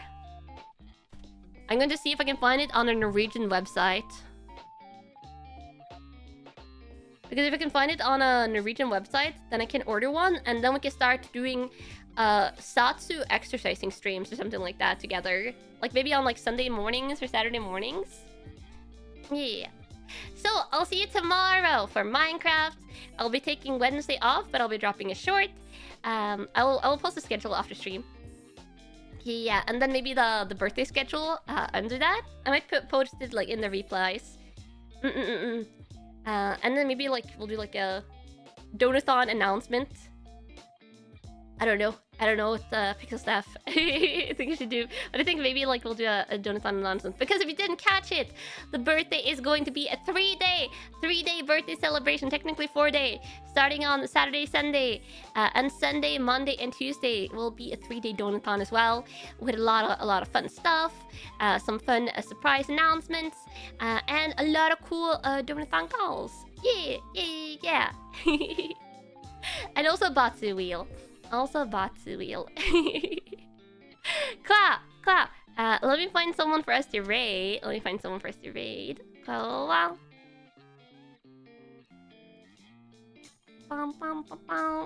The 1, but 2, but 3 announcements? Yeah, 3 announcements. He's streaming right now. He's streaming.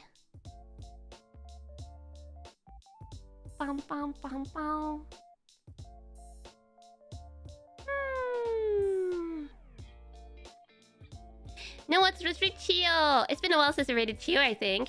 She's playing Subnautica. So let's raid Chio. And also when I'm deciding raids, I will decide raids myself, camels. Don't worry. Also, I don't think Daya was showing up for me. Is she streaming? Is Daya streaming? No, Daya is not streaming right now. At least not as far as I can see. Wow. So, I'll see you, camels. Tomorrow for Minecraft. I love you so much, camels. I love you so much. Bye-bye. Mwah. Wow.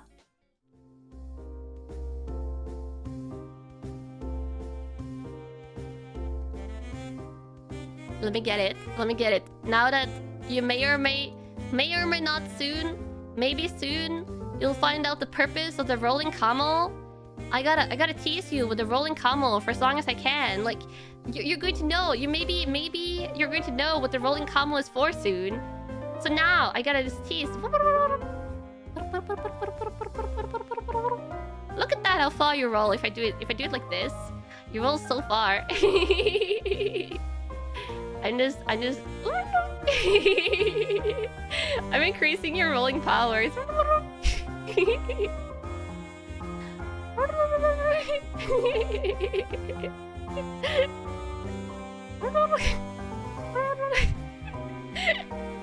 I'll see you tomorrow, camels. I love you so much. Bye bye.